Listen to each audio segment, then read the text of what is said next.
Citi FM 97.3.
Citi Breakfast Show. Eyes above the noise.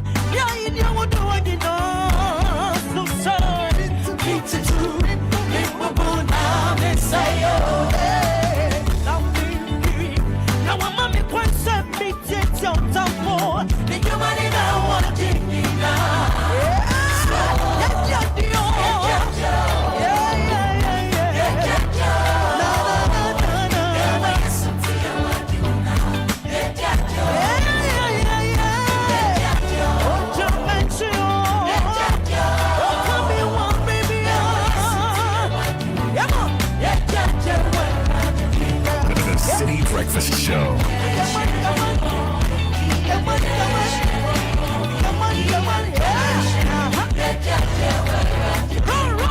Come on.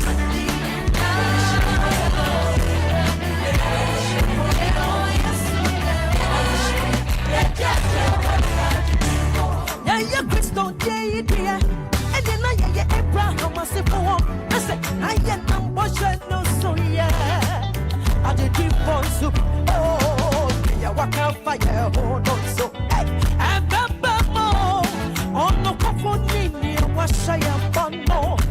Oh, baby, what can one say was yeah, young for my dear, yeah. Only a moment of sorrow. Ah, dear, yeah, Crystal, dear. This is the Citi Breakfast Show. Citi.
28 after 6.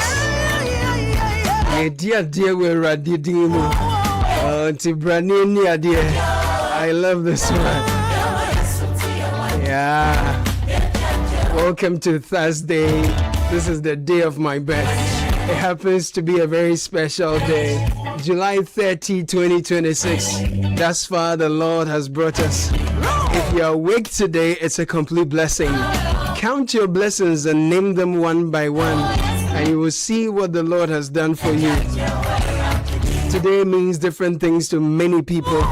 For me, it's a special day because exactly 14 years ago today,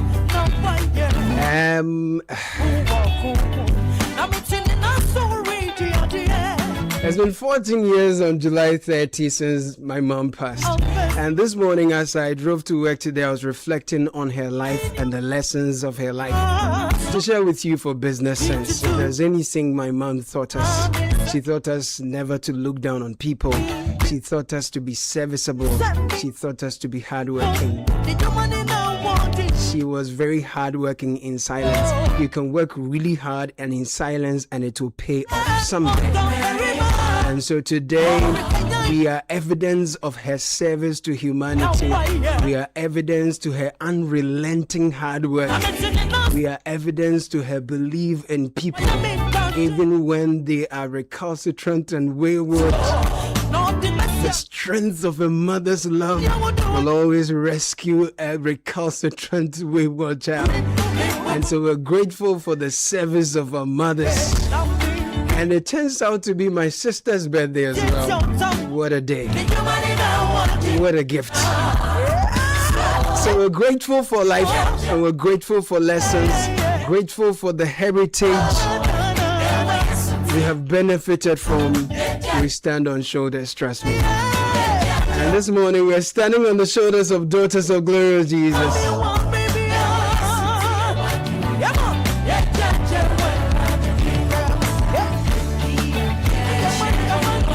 And Praise Incorporated, and we're starting what will be a great show every day. 97.3 Citi FM. Welcome to the show. My name is Caleb Kudah. Businesses, a life of service, a life of dedication, a life of hard work, and not looking down. People will always pay for it. It will always pay off. So don't look down on people. You never know. And never look down on yourself because you're the one providing service. You're never disadvantaged. Hard work pays. You will have the last laugh. Business Sense this morning is brought to you by Absa Bank. Going green is not just about saving the planet. It can save you real money. So install solar panels and cut down your power costs. Get an electric vehicle and reduce what you spend getting around. Switch to energy efficient equipment and lower the cost of running your home or business. And the best part, Absa Bank can help you finance all of it. The Absa Green Finance Loan gives you what you need to make it happen. So walk into any Absa branch today, ask about the Absa Green Finance Loan today, and say yes to a greener tomorrow. Terms and conditions apply. Absa Bank reminds you to shine your eye. Avoid being scammed. Your story matters. Absa.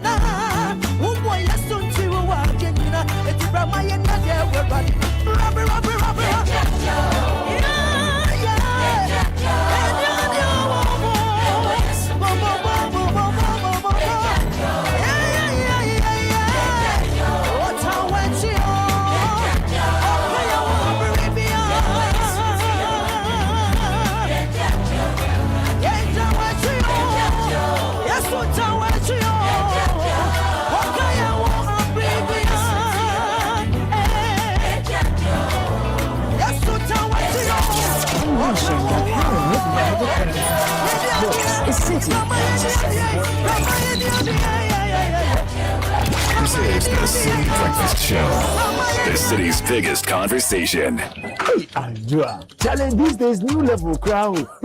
Where did you pass? Me, pass somewhere. I just switched for a better life. Hey. I switched for comfort. Look, your salary deserves better. Switch? Yeah. How do you mean? I switched my salary account to Fidelity Bank, and that's my jackpot. I get higher loan amounts with lower interest rates, as well as personalized financial support. They gave me a loan to expand my side hustle, and the terms are just flexible. Wow. Your salary deserves better. Oh, my salary deserves better, Pa. You see the way you are smiling wide? Yes, I will switch and smile wider. Your salary deserves better. Switch to Fidelity Bank today and enjoy lower interest rate, car and home loan, personalized financial support, and a smile that lasts. Switch and smile wider. Fidelity Bank. Believe with us. If I believe with us, Fidelity. If I know I day aside, Fidelity. Unleashing the power of relevant radio. This is Citi 97.3.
Yeah. 6:35, we're bringing you the news review brought to you by Fidelity Bank. Your salary deserves better. Switch to Fidelity Bank today and enjoy amazing benefits from lower interest rates, higher loan amounts, personalized financial support, and a smile that lasts. It's time to switch and smile wider with Fidelity Bank. Learn more. Call us 0800 003355. Visit our socials, Fidelity Bank GH, Fidelity Bank, believe with us. Godfred Akoto Boafo.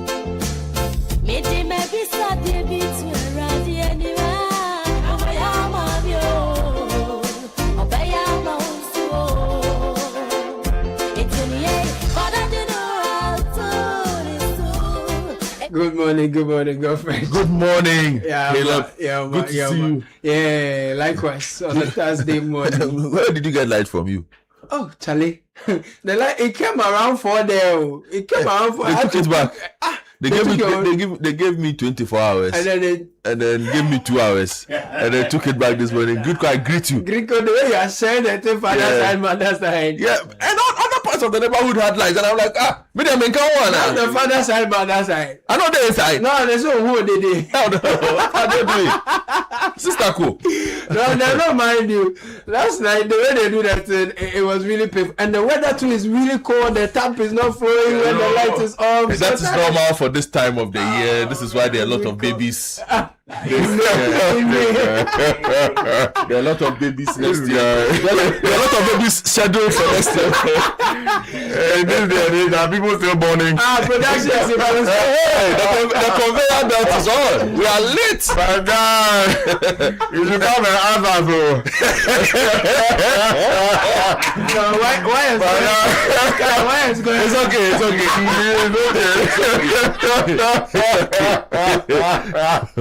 But that also being said, this morning we need the Ablekuma North Municipality, beautiful, to wake up.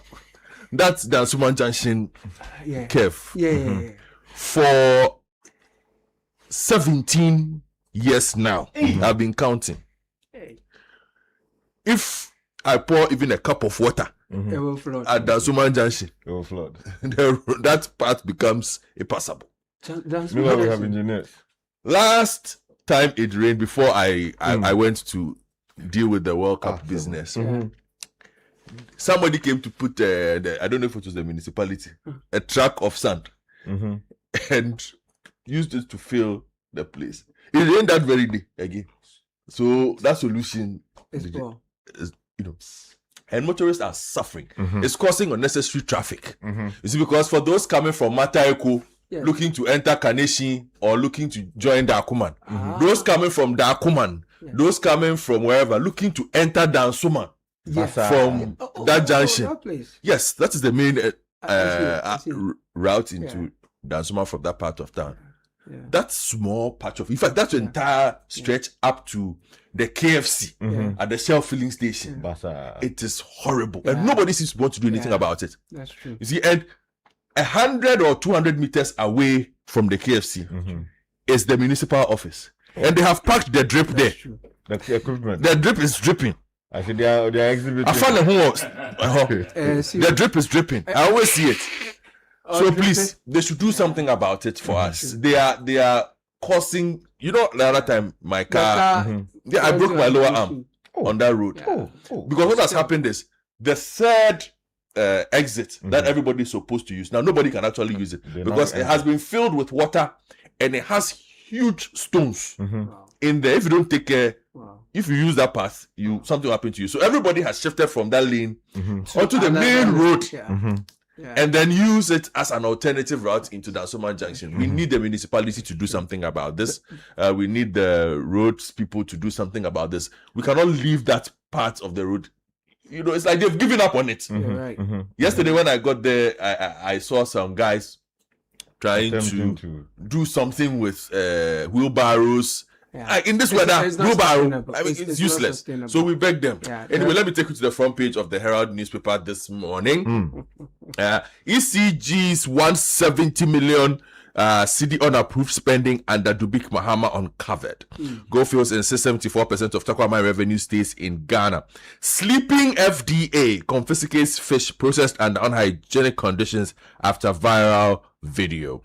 MIF delivers 1 billion Ghana cedi profits despite 98% royalty share cut, and Wontumi lawyers appeal 20-year illegal mining conviction. Let me take you to the Chronicle. Big story. Ashanti region backs Eugene Entry as next MPP General Secretary. A huge photograph of the gentleman is here on the front page. Also on the front page this morning, Nkasim residents warn contractor to stay off community mining concession. And there's a big editorial here with a huge call. Energy Minister must resign or be reshuffled, they say.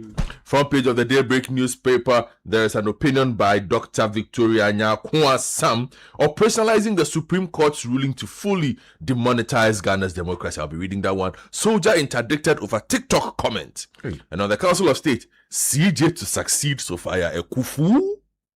Let me take you to the Daily Democrat. Power to the people as Supreme Court ends delegate system. Comes with a photograph of the national chairman of the MPP and that of the NDC. Also the front page this morning, Opare Ado urges young Ghanaians to build skills and serve nation. His photograph is here. And Samuel Oputu Ampofo to lay father to rest on Saturday, the 8th day of August. Finally, from me, the front page of the Daily Guide. Court halls Kwejo Safo Kantanka burial. Deep freezer, TV, cash, board ex-party delegate system banned. Delegates. Deep freezer, TV, cash, board ex-party delegate system. Do you honestly believe that will not be in our politics? We'll get to that matter. And there's a photo of a delegate holding a TV set on the front page of the paper. OSP has power to prosecute, according to the Supreme Court. And Derek Vanier-Boa jailed 85 months in US over $10 million romance scam. The Accra Times says this morning, towards National Integrity Award Scheme, Alban Bagling announces Vulture Award to expose conduct that undermines national integrity. The Speaker of Parliament is here on the front page. Also, the front page this morning, BMPP's intellectual engine, Afoko tax TESCON. A number of other stories here on the front page, including one that says MPs Lord MPA for advancing downstream petroleum sector. Meanwhile, they've raised the floor for diesel and petrol prices, isn't it? Yes. Yeah. So those are the papers we have this morning. All right. So Ghana is becoming a failed state. Bokpin on power outages. This is citynewsroom.com. 2026 BEC WAEC cancels 601 results, withholds 167 as 2,722 more face scrutiny. And the other stories here, Gary Nimako questions funding for court-ordered direct primaries. Now, Attorney General would face political costs for halting OSP prosecutions. This is Kojo Asante. Now, scholarship funds were used to sponsor spouses' children's travel. This is Zita Benson. And then if you go still here, the other stories here of interest I want to bring to you. Ghana has not produced too many nurses. Financial clearance is the challenge. This is the Nursing Council. If you can't organize, fold up. NDC rejects state funding for political parties. If you go to my channel 1 news online.com, this is the story I'm looking for. AMA arrests coconut seller for using bus stop as storage trading space. Yeah, the guy took the whole bus stop with all his coconuts. They've arrested him and the coconut as well. Supreme Court delegate ruling Gary Nimako raises funding concerns over party primaries, and former railway employees accused of illegal sale, lease of railway lands. Reckless spending on spouses, children contributed to 37 million pound UK scholarship arrears. How? This is Zita Benson speaking. So when they get the scholarships, according to her, then they spend the money on their spouses and children to travel and things like that. Details are on Channel 1 News Online. I think you should read the details so we know what. I'll bring you that. Fuel price floors rise sharply. Diesel up 18.3%, as you were saying earlier. Petrol rises 9.4%. So we have to brace ourselves. Health Ministry closes Techiman Krobo Nursing Training College indefinitely over unrest. And if you go to myjournalonline.com, it has 2026 BEC results released, over 3,600 absenters, thousands await final verdict. It has more breakdowns on that particular one. And mobile money transactions hit 492.9 billion Ghana cedis in June. If you go to the High Street Journal this morning, the delegates cocoa season era, Yamutu, who wins the new business of Ghana's politics? That's the question that Frederick Adai-Kwarteng is asking, together with Al-Hassan Abuaji. And elsewhere, U.S. launches heavy strikes on Iran after attempted attack on American troops. Let's get into the details. I'll take you to page 3 of the Daily Guide for the big story from the Supreme Court. I think fresher versions might even be online. On page 3, Jibril Abdul Razak writes, the Supreme Court has directed political parties in the country to take steps to allow all members to participate in internal elections, effectively scrapping the age-old delegate system. The Apex Court, in a 5-2 majority decision yesterday, held that the delegate system used by political parties to elect both presidential and parliamentary candidates over the years is inconsistent with democratic principles. The majority panel, made up of Chief Justice Paul Bafo Boni, Justices Gabriel Pwamai Sifu, Omoro Tanku Amadu, George Kingsley Kumsin, and Senor Chamepe, with Justice Samuel Attah-Mensah and Ernest Jau dissenting, therefore directed political parties to review their policies within 1 year to allow all registered members in good standing to participate in the selection of candidates ahead of general elections. Sky, you have some more on this one. More. No, I think a number of other. And those are online. Yes. So Kojo Asante, for example, says Supreme Court ruling on delegate system timely, remarkable. Director of Policy where is that Engagement. one? This is citynewsroom.com. Okay. So Director of Policy Engagement and Partnership at CDD Ghana, Dr. Kojo Asante, has described the Supreme Court's ruling on the delegate system as a landmark ruling that comes at a critical time for Ghana's democratic reform. Speaking in an interview with Bernard Avle on Channel 1 TV's Point of View yesterday, Dr. Asante said the court's 5-2 majority decision that declared the delegate system unconstitutional reflected deep consideration of the issues surrounding internal party democracy. Meanwhile, the NPP has raised issues as to funding. Gary Nimako, for example, says, where did the thing pass? Okay, so if you can't organize, fold up. This is NDC rejecting state funding for political parties. I'll bring you that story from Gary Nimako shortly. Now, the National Democratic Congress, NDC, has rejected calls for the state to finance the activities of political parties. First of all, hold on. I don't like those attributions. If a party official speaks his mind on the matter, it is not necessarily an articulation of the party's position. Yeah. You called up Musa, what's his name? Rashid Tanko, and he expressed his view. Yeah. He couldn't possibly be articulating the views of the NDC on the matter. So say that he's so and so. Instead of saying NDC rejects because for all you know, that's not the NDC's position. Very well. Very well noted. So the other story I was looking for, Gary Nimako questions funding for court ordered directive primary. So Director of Legal Affairs of the New Patriotic Party, Gary Nimako, has raised concerns over how political parties will finance their internal elections following the Supreme Court's decision to abolish the delegate system. There was another big decision that came out of the Yes, Supreme I have Court that on page 3 of the Chronicle. OFP gains half freedom. I don't know this headline. Benis Bese says the Supreme Court, in a unanimous decision, has affirmed the prosecutorial powers of the Office of the Special Prosecutor. The decision provides legality of the anti-corruption body's establishment, while ruling that the Attorney General retains the constitutional authority to discontinue prosecutions initiated by the office. Now, in a unanimous judgment delivered on Wednesday, July 29, 2026, the Apex Court held that the Office of the Special Prosecutor Act 2017 is consistent with the 1992 Constitution and therefore remains valid. The court, however, clarified that under Article 88 of the Constitution, the Attorney General's constitutional mandate includes the power to discontinue criminal prosecutions undertaken by the OSP, reinforcing the Attorney General's supervisory role in criminal prosecutions. And that would explain why this particular headline, OSP gains half freedom, because I've always been suspicious of and the Supreme Court sort of confirmed that yesterday. Yeah. Anyway, doesn't it still give the Attorney General some powers to quash the... That is basically what it is. You have the power to prosecute. You don't need to come to me for any fresh authority, because that authority had been given much earlier when the laws were being passed.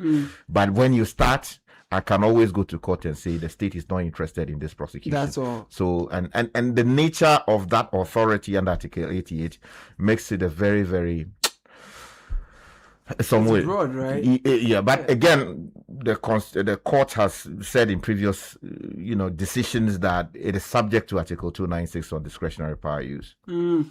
Let me take you to the Herald newspaper on page 2. Sleeping FDA confiscates fish processed under unhygienic conditions after viral video. The Food and Drugs Authority has confiscated quantities of fish being processed under unhygienic conditions after a viral video exposed individuals handling smoked and salted fish in what the authority described as an unsafe environment.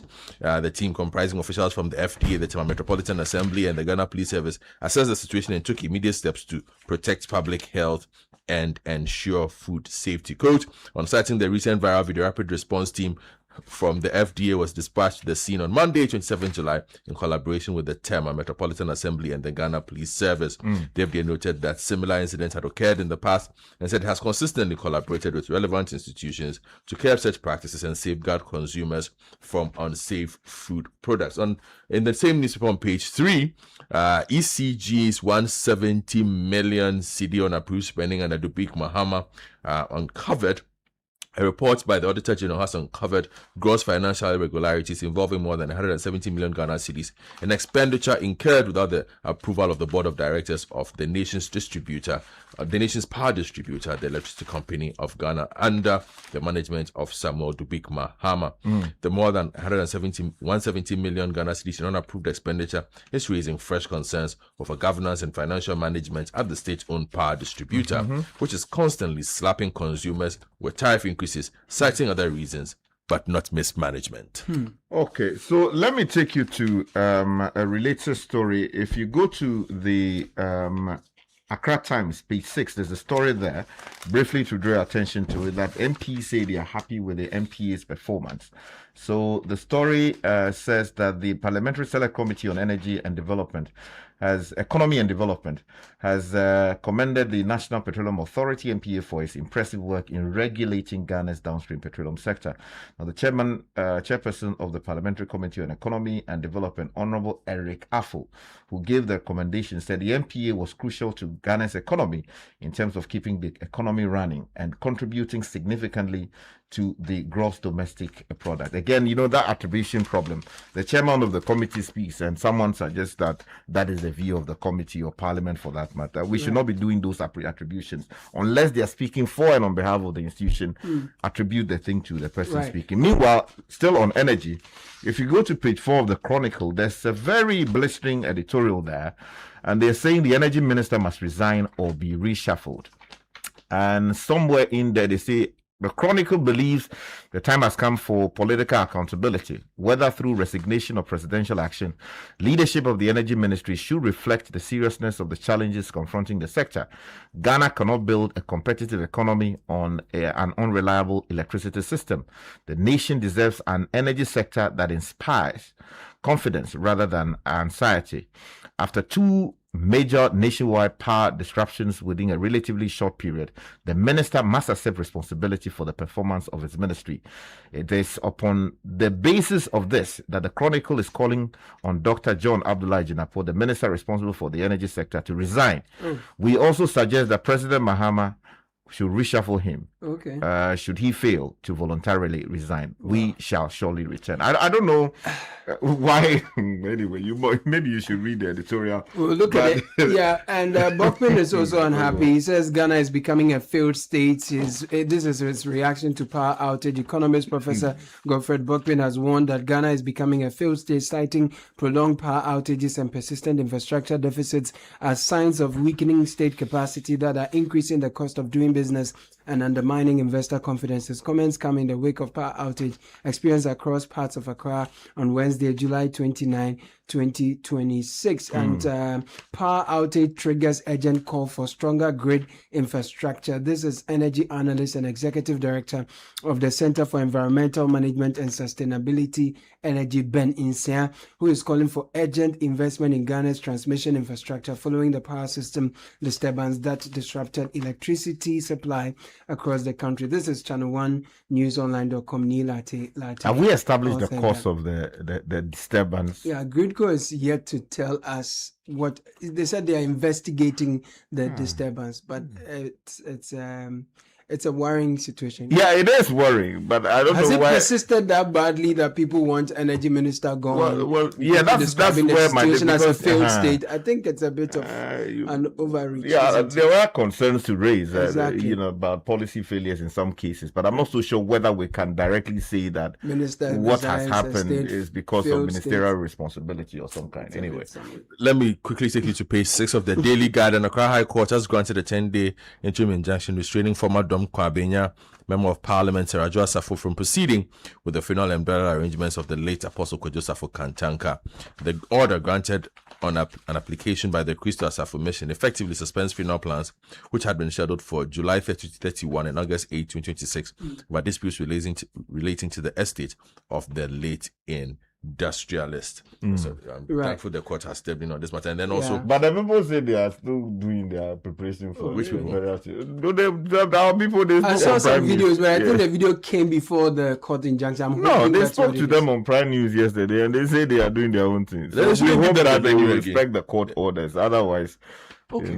All right, let's hope so. 2026 BEC, WAEC cancels 601 results, withholds 167 as 2,722 more face scrutiny. Isaac Apiakubi writes on citynewsroom.com that WAEC has released the provisional results for the 2026 BEC for school candidates, with hundreds of candidates sanctioned for various examination malpractices.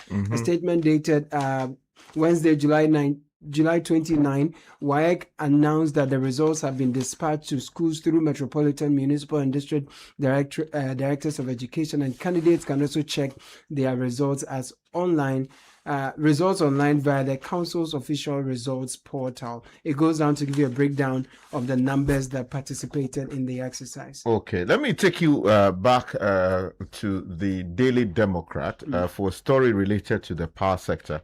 Power outage disrupts water supply production, water supply and production, and the GWL is assuring public of prompt restoration. You find that on page 6. The story says the Ghana Water Limited has apologized to customers across the country following temporary disruptions in water supply caused by the ongoing nationwide power system challenges affecting the national interconnected transmission system. Now, the company said the electricity interruptions resulting from difficulties being experienced by the Ghana Grid Company have significantly affected the operations of several water treatment plants and pumping stations, forcing many of its production systems to shut down. Now, according to the GWL, most of its water production facilities depend on electricity supplied through the national grid, making it impossible to produce and distribute potable water to customers in the affected areas while the power outages were on.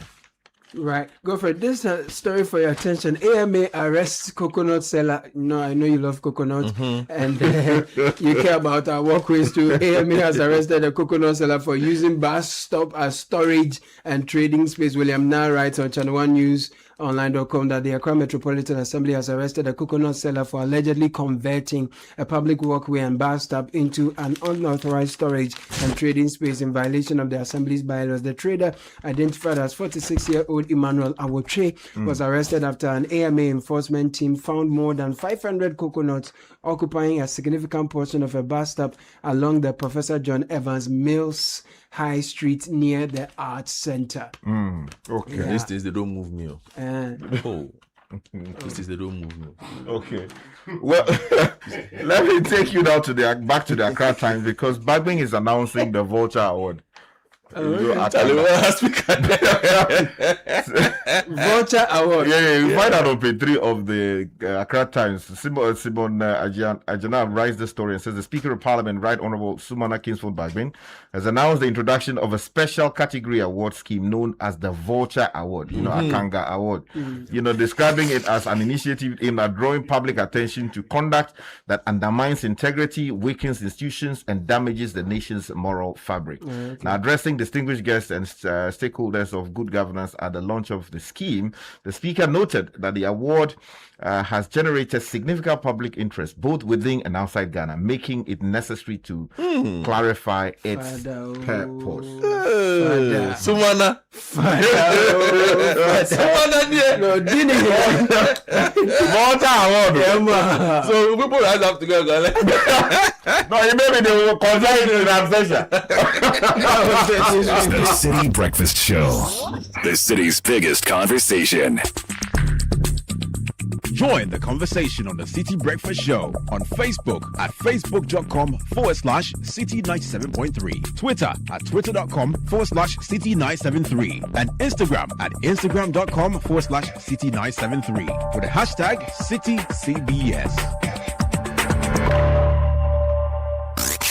Unleashing the power of relevant radio. This is Citi 97.3. Natalie Jaho is here with the breakfast edition of the Citi Business News. Natalie, good morning. Good morning, Caleb, and you're welcome to the breakfast edition of the Citi Business News. It's brought to you by MTN, EcoBank, and Gold Energy. Coming up, economic watchers warn unreliable power supply is threatening Ghana's investment appeal. Also, Bank of Ghana mops up 11.64 billion Ghana cedis in latest 14-day bill auction, and fuel price hikes raise questions over sustainability of current transport fares. We have more from the Channel 1 Market Price Barometer.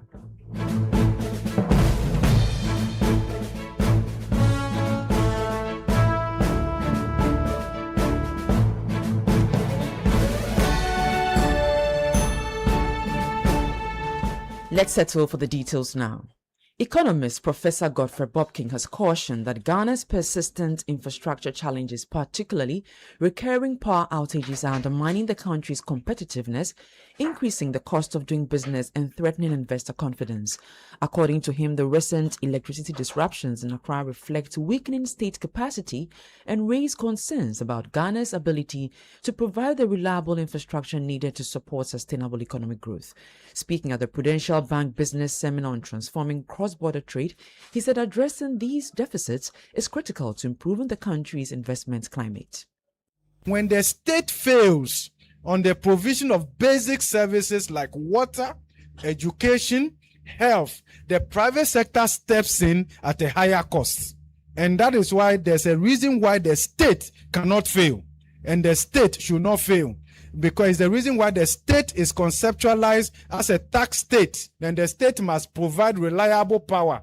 The whole of Accra for the past 6 hours, we have been without power. We are becoming a failed state. Can you imagine in a serious country, your capital has been without power for almost 6 hours? That is not something we should talk about as theory. That is serious. We don't want to even talk about it as a security threat, right? This is not like something we should laugh over, but can you imagine 6 hours? The nation's capital is without power. What is the backup? What is the plan? How do we move forward with this? How do investors plan with this? How do investors do their business model with this? We should not allow this to continue. Can you imagine the light going out in London for just a second? What will happen? Who would accept that?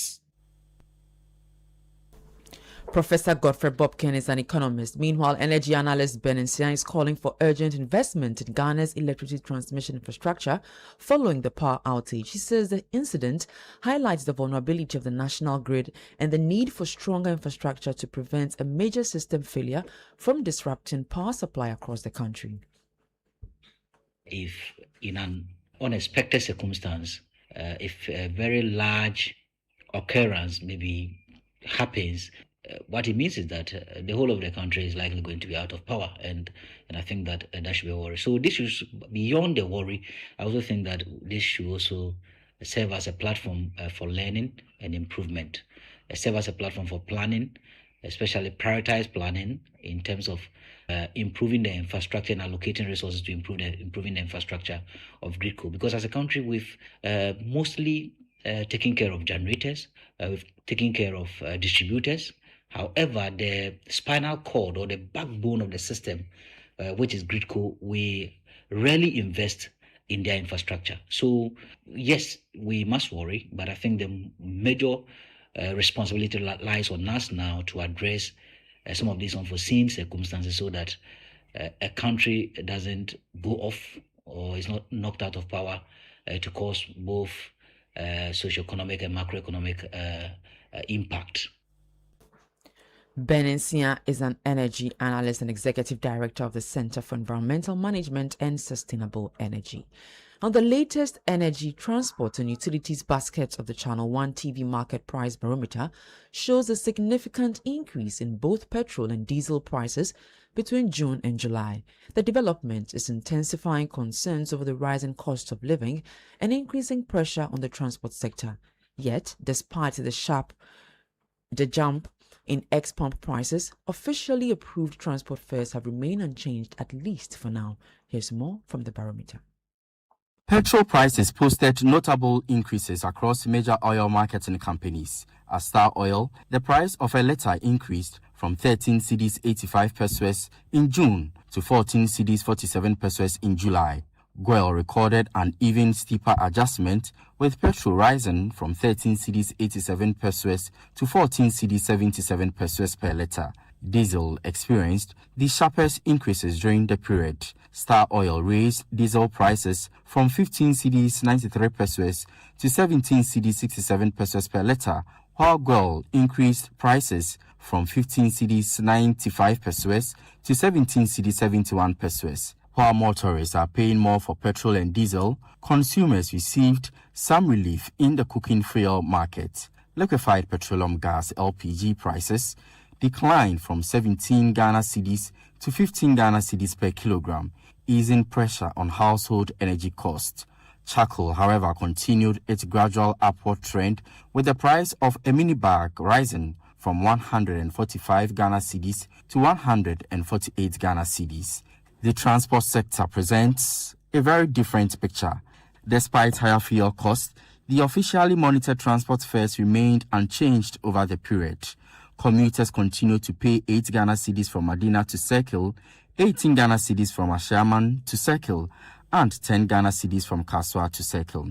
Therefore, whether transport fares remain stable or eventually adjust upward will depend largely on developments in global oil markets, the performance of the cedi, and decisions by transport unions. That was data compiled by the Channel 1 TV research desk Another Channel 1 market price barometer tracking price movements across Accra. Now, the Bank of Ghana absorbed 11.64 billion Ghana cedis from the banking system through its latest 14-day bill auction, with yields remaining broadly unchanged at around 10.50%, underscoring the central bank's continued efforts to manage excess liquidity. Latest results from the BOG show that it allotted all successful bids at discount rates between 10.40% and 10.46%. The corresponding interest rates ranged, while the weighted average discount and interest rate settled at 10.45%. The 14-day tenor also gives the BOG greater flexibility to respond quickly to changing market conditions by frequently reassessing liquidity needs. Although the weighted average yield remained at 10.50%, it stayed well below the monetary policy rate of 14%, reflecting the low risk nature and short maturity of securities. Despite the strong demand, the latest still represented a decline from the 16 Ghana cedis 57 pesos allotted at the previous 14-day bill auction on July 27. The latest auction suggests the central bank continues to attract strong demand for its short-term instruments at yields around 10.50%. Going forward, attention will focus on whether continued liquidity absorption can preserve inflation and exchange rate stability while ensuring banks maintain adequate lending to the productive sectors of the economy. Now, 10 commercial drivers have been rewarded under MTN Mobile Money's Ride with Momo campaign as the company intensifies efforts to drive digital payment adoption within Ghana's transport sector. According to Chief Commercial and Operations Officer at Mobile Money Fintech Limited, Abdul Razak Ali Isaka, the initiative is designed to improve operational efficiency, enhance security by reducing cash transactions, and eliminate delays caused by drivers searching for change. Speaking during the official selection and presentation of awards to the first batch of winners, Abdul Razak Ali Isaka said the drivers qualified after receiving at least 20 mobile money payments for rides within a week. We launched the initiative 3 weeks ago where we promised all riders to continue to accept Momo and for them to be able to take part of this promotion to win some rewards to help their businesses. Today we are here to reward the first set of winners. Obviously, to qualify, you need to do 20 plus. You need to receive 20 plus payments for your ride within a week. And by doing that, you qualify automatically to get 1 GB from us. Currently, there's over 500 people or drivers or riders who have received this 1 GB from us. Today, we are here to award the first top 10 winners for the week. We will be awarding another 20 within the cost of 2 weeks to go. The promo runs for 3 months, so every week there will be another 10 that we award. The award-winning drivers welcomed the initiative, describing it as an incentive that would encourage more commercial drivers and passengers to adopt mobile money as a convenient and secure payment option. Yesterday I was there, then MTN called me, and I was really surprised. I thought it was this kind of scammers, because at times they do call. So they call, and I realized that it's an MTN official number, and they said I'm part of one of the guys who have been doing Momo frequently. So I should come to Accra Mall today and come for an award. So that is the reason why I'm here. Sometimes some people try to ambush you on the way, like robberies and the lives. Sometimes they do attack us. So I think Momo is good. Well, Momo is good. That's good. So I'm very, very happy with the youth. Those were some of the beneficiaries of MTN Mobile Money's Ride with Momo campaign. Now, on the interbank market, the dollar is going for 11 cedis 65 pesos, the pound for 15 cedis 48 pesos, and the euro for 13 cedis 26 pesos. And that's it for the breakfast edition of the City Business News. It was brought to you by MTN, EcoBank, and Gold Good Energy. I am Netele Nete Ajahu. Have a good business day. 30 years ago, MTN arrived in Ghana and everything changed. Now to celebrate 30 years, we are giving back big time. The MTN at 30 promo is here. 9 Toyota Land Cruiser Prados to be won. Over 10 million Ghana cedis in rewards plus so much more. Connect to your everyday hustle on MTN. Make video calls. Browse the internet for business with family and friends. Connect your home to MTN Fiber. Make that money move on Momo and stay ahead because every move counts. Ghana, let's celebrate 30 years of MTN with the MTN at 30 promo. Use more MTN services, build more points and win big. Dial *530# or visit the My MTN app for more.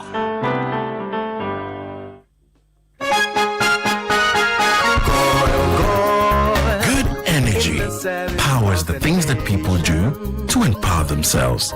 It fuels families, communities, businesses. Good energy fuels nations. It gets things going and keeps them moving. Good energy isn't just what we do, it's who we are. Goyle, good energy.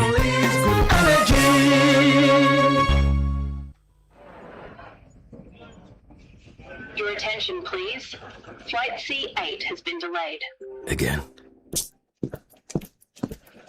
Madam, can you please point me to the water fountain? And please watch my back and phone whilst I'm gone. You can be a traveler with infinite worries. Hello, Mr. Anand. Your lounge access is ready and your seat is warm. Or you can be a traveler with infinite privileges. Champagne, sir? The regional the drink. Choose EcoBank's infinite privileges with an EcoBank Visa Infinite card. Access airport lounges worldwide, fast-track services, best-in-class daily limits, and enjoy other exclusive travel and lifestyle benefits. Infinite privileges await. EcoBank, the Pan-African Bank. Introducing Ghana's leading pay-as-you-copy photocopier leasing company. Lease an A4, A3, heavy-duty or production machine and pay for only the copies made or design your own payment plan. Simple and tietia. That's not all. Incredibly, toners, repairs, maintenance, follow-me printing, centralized tracking all come free of charge. Remember, financial prudence is the name of the game. Folks, forget about the expensive gimmicks and be smart. Join the hundreds of satisfied clients across all the 16 regions and every sector of the economy and save over 60% of your printing costs. Visit us at www.valexlease.com or call 0244-644048. Be prudent and lease a copier. Terms and conditions apply. Valex Lease is a wholly owned Ghanaian company. Valex Lease, affordable document management solutions. Enterprise Blue FM. Enterprise Blue FM, the bus. It's DJ E on Enterprise Blue FM. Guys, after the heavy rains this week, we are looking for the calmest person in Ghana. Who's the most chill person you know right now? Let's go. DJ, it has to be Mansa. Look, the flood entered her house and completely submerged her car. Next thing I see on her WhatsApp status, she's smiling and sipping tea on her balcony. Like me, I'll be crying, but she's totally relaxed. DJE, it's true. Mansa's home and car are destroyed, but this girl is not stressing at all. She just tells us everything is under control. Hey, Mansa, how? Wow, Mansa, we need your secret too. They say Entoa, but when unexpected floods strike, we've got you covered. At Enterprise Insurance, with over 100 years of experience, we say whether it's home, motor, travel, or insurance for your business, Entoa, if it happens, chill. Enterprise, your advantage.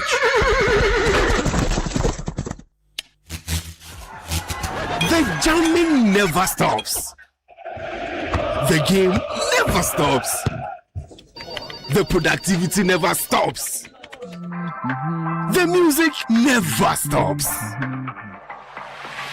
At G&J, we keep your world powered with reliable generators, solar energy, and UPS solutions, so the power never stops. Your go-to for total energy solutions, making sure you work, thrive, and live life uninterrupted. Visit our website, gjtechghana.com, or call us on 0302-689-178 or 179 or 0202-222-220. G&J, your energy partner. This is the Citi Breakfast Show, the city's biggest conversation.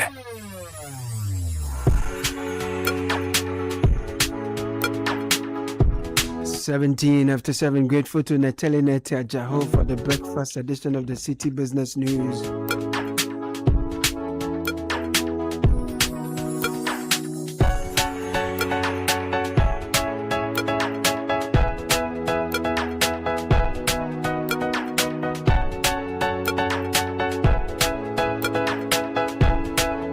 Thankful to MTN. Sometimes big moments begin with small things. A call to someone you love, a Momo to help family, a bundle to grow your business. What if those little moves could lead to something much bigger? With MTN at 30 promo, every call, text, browse, Momo transaction, home fiber connection and activity on the My MTN app earns you points toward amazing rewards. Win one of 9 brand new Toyota Land Cruiser Prados. Share in over 10 million Ghana cedis in cash prizes or enjoy unforgettable experiences made just for you. Every move counts, so just dial star 530 hash, open My MTN app and join the MTN at 30 promo now. MTN at 30, make every move count. Terms and conditions apply. You know how money really moves in Ghana, right? EcoBank knows that money doesn't only move on payday, but every single day, connecting you to the people who matter most. EcoBank provides one seamless banking experience across 34 African countries, and our digital platforms instantly connect people, businesses, and opportunities across the entire continent. So pay bills, transfer funds, manage your finances anytime, anywhere. Just download the EcoBank mobile app, dial star 770 hash, use the EcoBank online platform or any of our nationwide ATMs. EcoBank is the Pan-African bank. Edwin Kofi is here for kickoff. Before he comes, the recent floods have left many families counting their losses, damaged homes, flooded vehicles, disrupted businesses. But Mensah doesn't have to worry about any of these because she's got the right insurance cover. They say Entowada, but for enterprise insurance, we flip the script. We say Entowada. If it happens, chill because we've got you. Secure your home, car, travel, and business today. With our innovative insurance solutions, enterprise insurance is your advantage. And Valex Lease is making photocopying and document management easy. We lease multifunctional photocopiers which you can pay as you copy and print or design your own payment plan. Lease an A4, A3 heavy-duty MFP with sorter, stapler, finisher, and production machine with sorter, stapler, or finisher. You will enjoy free cartridges, toners, repairs, maintenance, free follow me printing, and centralized monitoring. All of your monitoring of all staff and nationwide coverage. So forget about the unnecessary expensive gimmicks. Save over 60%. Call us 0244 644 048. ValexLease.com is where to visit.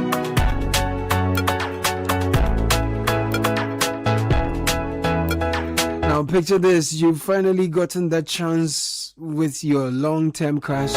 You invite her over for a home-cooked candlelit dinner. She accepts it. The day comes, everything is set. Jollof is cooked to perfection.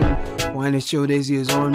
Your phone rings. She's 5 minutes away. You hang up, check yourself in the mirror, and the lights are out. Any day but today.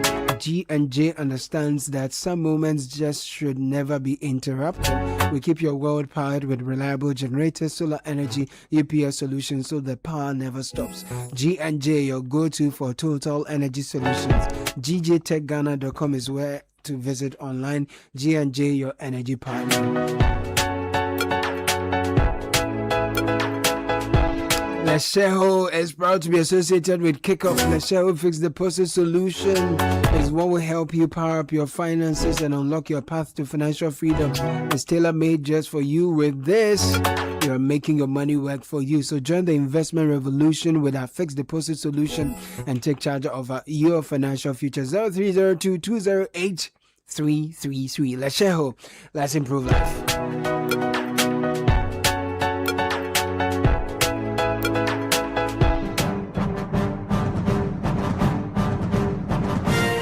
And now, ladies and gentlemen, Edwin Kofi, the Kwao Kofi, Caleb Kudah, Boga, Caleb Kudah, Charlie, still the ice day your skin is small. This morning your forehead is shining. Charlie, the ice is melting. It's the pressure. The heat is entering. Finally. Take it up, bro. All right, good morning and welcome to the Thursday edition of Kickoff on the Citi Breakfast Show. Kickoff is powered by Politangana and Lesheho. Let's improve life.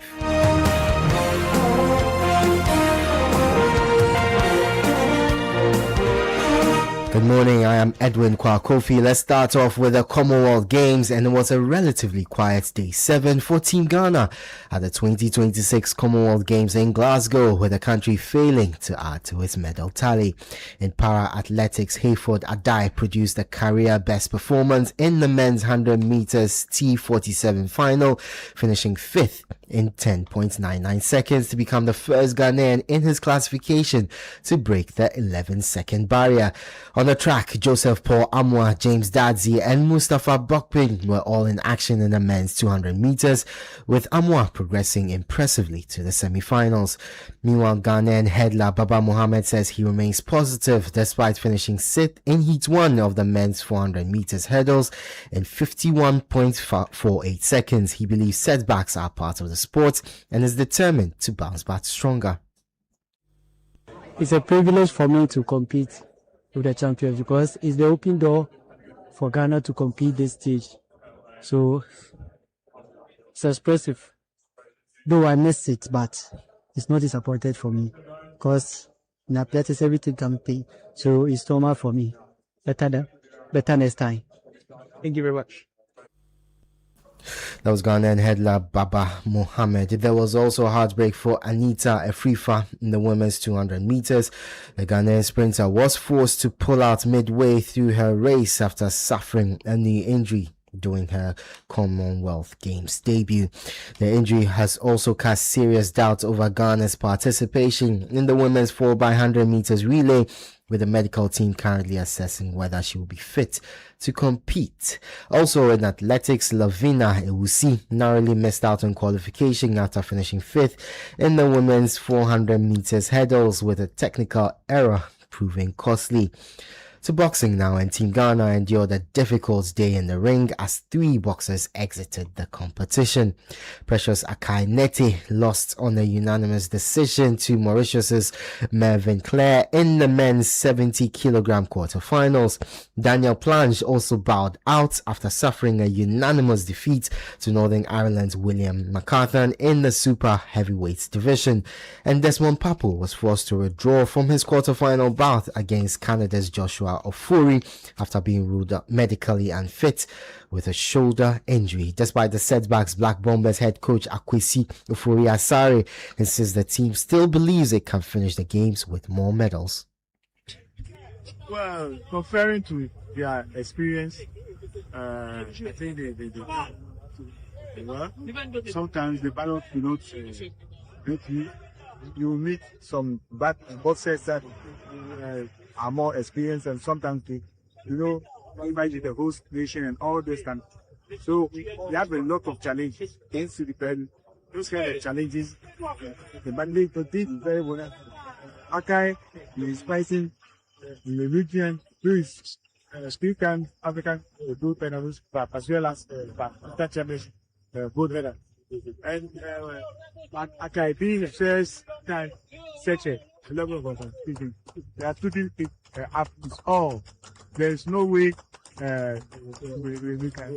we just come to we don't lose. That was the voice of Black Bombers head coach Akwesi Ofori-Asare. In weightlifting, Forester Christopher Say finished 5th in the men's 94-kilogram final, narrowly missing out on a place on the podium. Ghana's only medal at the game so far remains Zinabu Issa's silver medal. Team Ghana's athletics campaign at the 2026 Commonwealth Games continues today, with several athletes aiming for places in medal events as competition intensifies in Glasgow. Citi Sports editor Na Kwamasiao Mafo has more in this report. Today's action begins with the men's 110 kg weightlifting final, where Abdul Salim Ejay will be looking to secure Ghana's second medal of the games after para-athlete Zinabu Issa claimed silver in the women's shot put F57. On the track, Yvonne Britton will compete in Heat 1 of the women's 100-meter hurdles in the morning session, hoping to qualify for the final later in the evening. Attention will then turn to the men's 200-meter semi-finals, where Ghana will have 3 athletes in contention after an impressive showing in the opening round. James Darcy will compete in Heat 1 after winning his first run race, while Joseph Paul Amwa, who also topped his heat in 20.36 seconds, lines up in Heat 2. Mustafa Bobkin will run in Heat 3 after progressing as one of the fastest automatic qualifiers. A place in the final would boost Ghana's hopes of earning its weight for a sprint medal at the Games. Should Britain advance from the morning heats, she will return later in the day for the women's 100-meter hurdles final. Meanwhile, yesterday's evening session ended in disappointment for Team Ghana. Baba Mohammed failed to progress to the semi-finals of the men's 400-meter hurdles after finishing 6th in Heat 1. Para-sprinter Hiford Adai also narrowly missed out on a medal in the men's 100-meter T47 final. Despite clocking a personal time of 10.99 seconds, Adai finished 5th, falling short of the podium, but producing one of the strongest performances of his career. That was a report by Citi Sports editor Nakwama Siamafo. Despite the mixed fortune so far, Ghana Olympic Committee President Richard Akpokavi remains confident Team Ghana can add to its medal tally before the games conclude. Oh, very good. I mean, it's been wonderful. 200 meter athletes have just qualified for the semi-final. So we are hoping that we'll get to the final and hopefully win a medal. So far it's been good. We have a few ups and downs, but that's part of sports.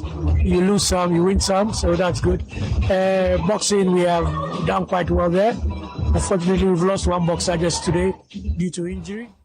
That was Ghana Olympic Committee President Richard Akpokavi. Now, FIFA has unveiled plans to create a $20 billion commercial subsidiary to manage the FIFA World Cup and other major tournaments. That has drawn criticism, including from former Manchester United defender Gary Neville, who says it's simply unacceptable.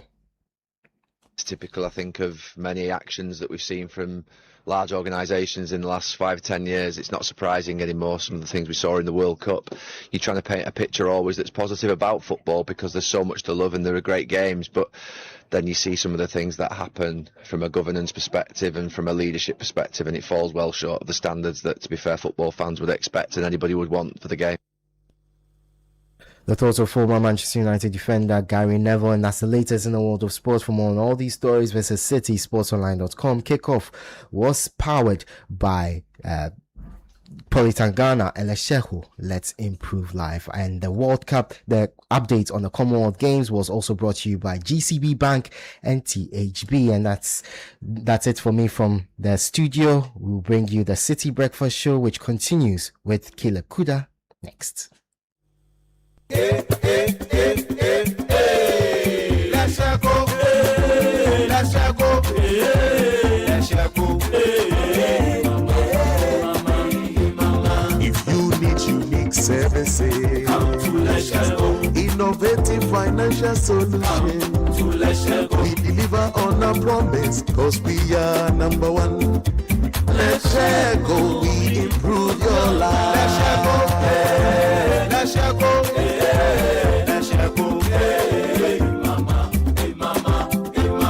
Even when you're stuck with nothing, come to Let's Go. No matter your situation, come to Let's Go. Let's Go. We improve your life. Let's go. Hey, let's go. Hey, let's go. Hey, mama. Hey, mama. Hey, mama. Let's go. We improve your life. Great news! The Ungalicious Abinwaha promo has been extended to 15th August 2026. And now, participating is even easier. Simply submit 20 Onga powder promo sachet or 20 Onga shrimp tablets promo wrappers or a mix of the two, still making a total of 20. Submit at any Onga redemption center near you and receive your scratch card. Scratch to review your unique code. And dial *713*27# and win instantly. There's over 4 million worth of cash prizes to be won, including cash prizes up to 200,000 Ghana cedis, appliances, and many more. Promo now ends on 15th August 2026. Terms and conditions apply. This promo is regulated by the NLA on the Caritas Lottery platform. This advert is FDA approved. Charlie, the contract is here. Oh, my pocket. Flat like a football with no hair. Don't stress. That is why DCI Microfinance is here for you. DCI? What magic can they do? No magic, just real solutions. With your contract and LPO financing, you can deliver on time. And when you're waiting on payment, their invoice and certificate discounting puts cash in your hands quickly. Their loans are fast, simple, and reliable. So no more borrowing for my father-in-law? Now, that's a blessing. Exactly. Call them now on 0577 669346. DCI Microfinance. Miles beyond the extra. With the recent increase in electricity tariffs and fuel prices, power, although unreliable, has become expensive, and owning a noisy generator becomes a headache rather than luxury. For an affordable and durable electricity solution, you need to go solar with Translight. Feel the independence, experience the comfort, and be productive. Translight Solar. Wherever there is sunlight, there is Translight. Think solar. Think Translight. Locate us at 98 Boundary Road, East Legon, in between ARS and the American House at the White House bus stop. Visit our website at translightsolar.com. Call us on 0504 249 229 or 0206 542 454 or reach us through email info@translightsolar.com.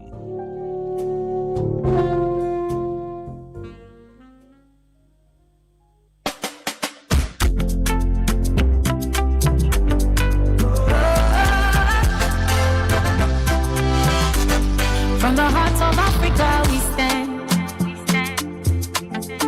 building dreams across the land. Every step we take aside, helping you rise, taking you higher.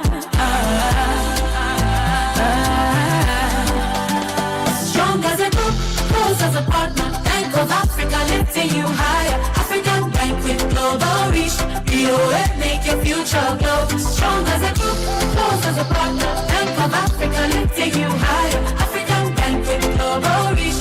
BOA make your future glow.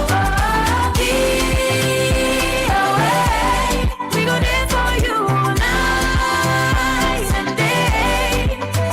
Strong as a group, close as a partner. Bank of Africa lifting you higher. Join the conversation on the Citi Breakfast Show on Facebook at facebook.com/Citi97.3, Twitter at twitter.com/Citi973, and Instagram at instagram.com/Citi973 with the hashtag CitiCBS.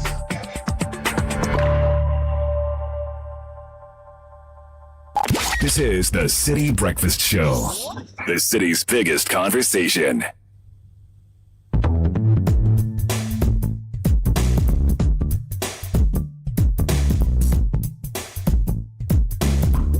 Well, hey.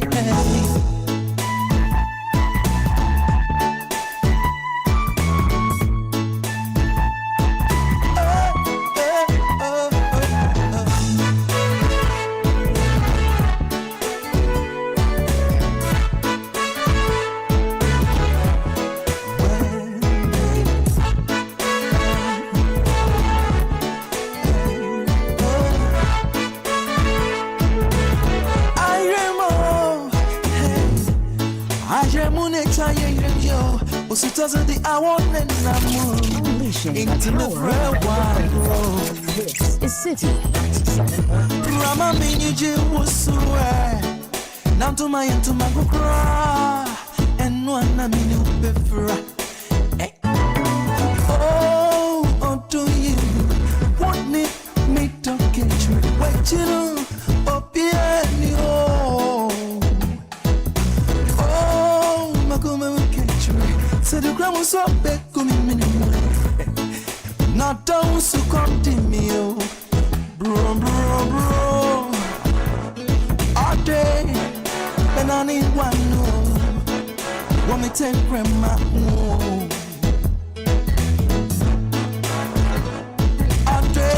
This is the Citi Breakfast Show. Want me take grandma away? Let me see me no bad work on no. Ah, me no bad work on no. Oh, me no bad work. Ah, me no bad work on no.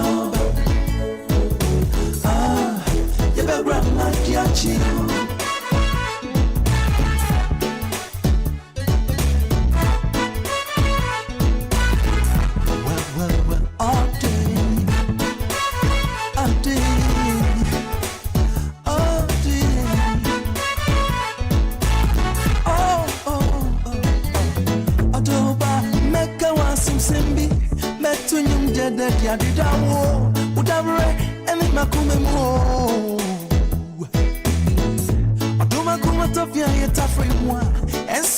Any tech from me, I do me dear train. Oh, I do you. What way? I don't guess you be swatch from me. I'm a magic, the chim show. The chim chiwana be so. And you're right, what on it anyone thinks. Back up me, chill.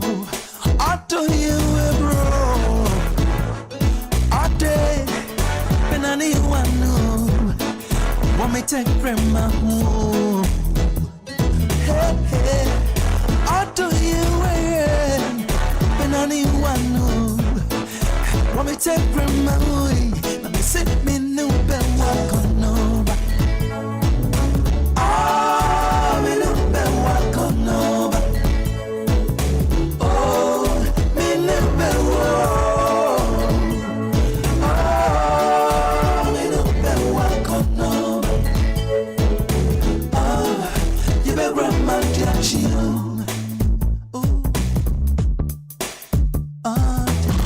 Citi 97.3 Kakra.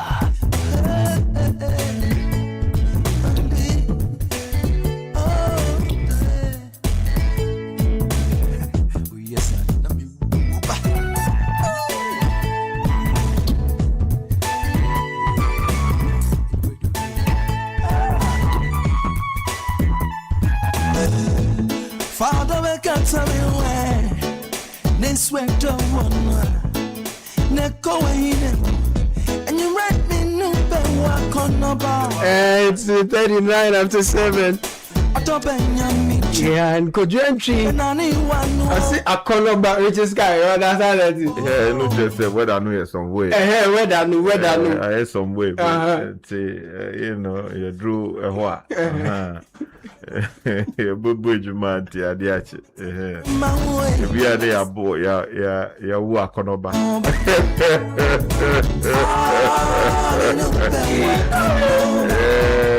That'll be the host. Yeah, we'll do night shift. So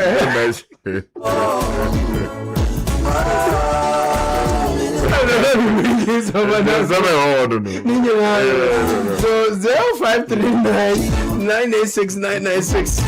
Some people are celebrating their cornerbacks in their lives. That is where you can also celebrate yours. Send me your dedications. I'll do well to deliver them while we are at it. You know that the mattress you sleep on can affect the cornerback you can have. You understand? Mm-hmm. Because some of the mattress you will not be healthy, it's not comfortable, it's not good for productivity. Noisy. It's not good. It's inferior quality. So you need to choose quality, choose comfort, choose durability. So that you can sing Kojuentry's cornerback well. And for almost 60 years, I beg your pardon, Latest Foam has been Ghana's trusted mattress brand, providing certified quality and unmatched comfort for homes across the country. So visit any of our showrooms nationwide. LatestFoamGhana.com. 0302-231-155 is the number to call if you're in Accra, or 0322029365 if you are in Kumasi. Latest Foam is your partner for life. So ditch the banking hall queues and parking hassles. The Cal Bank app helps you securely send money, pay bills, and manage your finances right from your phone in seconds. So whether you are on a lunch break or you're launching or you're relaxing at home, switch to the Cal Bank mobile banking app today. It saves time, all in one convenience, ultimate flexibility, a total peace of mind using advanced, fully secure technology. If you're ready to simplify your banking, download the Cal Bank app today on the app's or Play Store to get started. Cal Bank, forward together. I have news for you. Today is the deadline for the submission of entries for the literacy challenge. If you haven't submitted yours yet, you're running out of time. Yes. I'll be telling you more. Kakra has all the details. And so I'll just do a few pieces of information for you. And Kakra will give you all you need to know. 7-Eleven baseline boats and nuts, for example, has premium boats, nuts, washers, anchor boats, start boats, U-boats, and more. And they are all manufactured right here in Ghana. We also provide advanced coating and surface treatment solutions. If you are in mining, construction, manufacturing, oil and gas, you know what I'm talking about. And these are durable, produced right here in Ghana. 0557 126 501 is the number to call. 7-Eleven baseline boats and nuts, made in Ghana, made faster, made stronger. Welcome. Yes, it's feeding time. One for you, one for me. Vita infant cereal with milk is making feeding time easy. Enriched with 16 essential vitamins and minerals, you only need to add previously boiled water. 3 exciting variants: wheat, rice, maize, for an amazing price of 5 Ghana cedis 50 pesos. This is real value for money, affordable, nutritious, and convenient. Vita, good nutrition for a strong start. Now, Techno lovers, listen up. Techno just dropped the ultimate game changer, the all-new Techno Camon Slim. This isn't just a phone, it's a style statement. It's ultra sleek, 6.4mm double curved design that feels absolutely premium in your hand. It features an interactive mood light around the camera that flashes unique colors for your calls, messages, and charging update. It is fully loaded with advanced Techno AI, bringing you mind-blowing tools like the AI image to video generator, noise cancellation, and your own AI health coach. Capture every moment instantly with Flash Snap 2.0 and a powerful sunny night camera for flawless low-light photos. You also get a massive 5600 mAh dual battery with 60-watt fast charging packed inside a tough, water-resistant IP68 and IP69 rated body. Ready for an upgrade? Head to any Techno exclusive store nationwide today.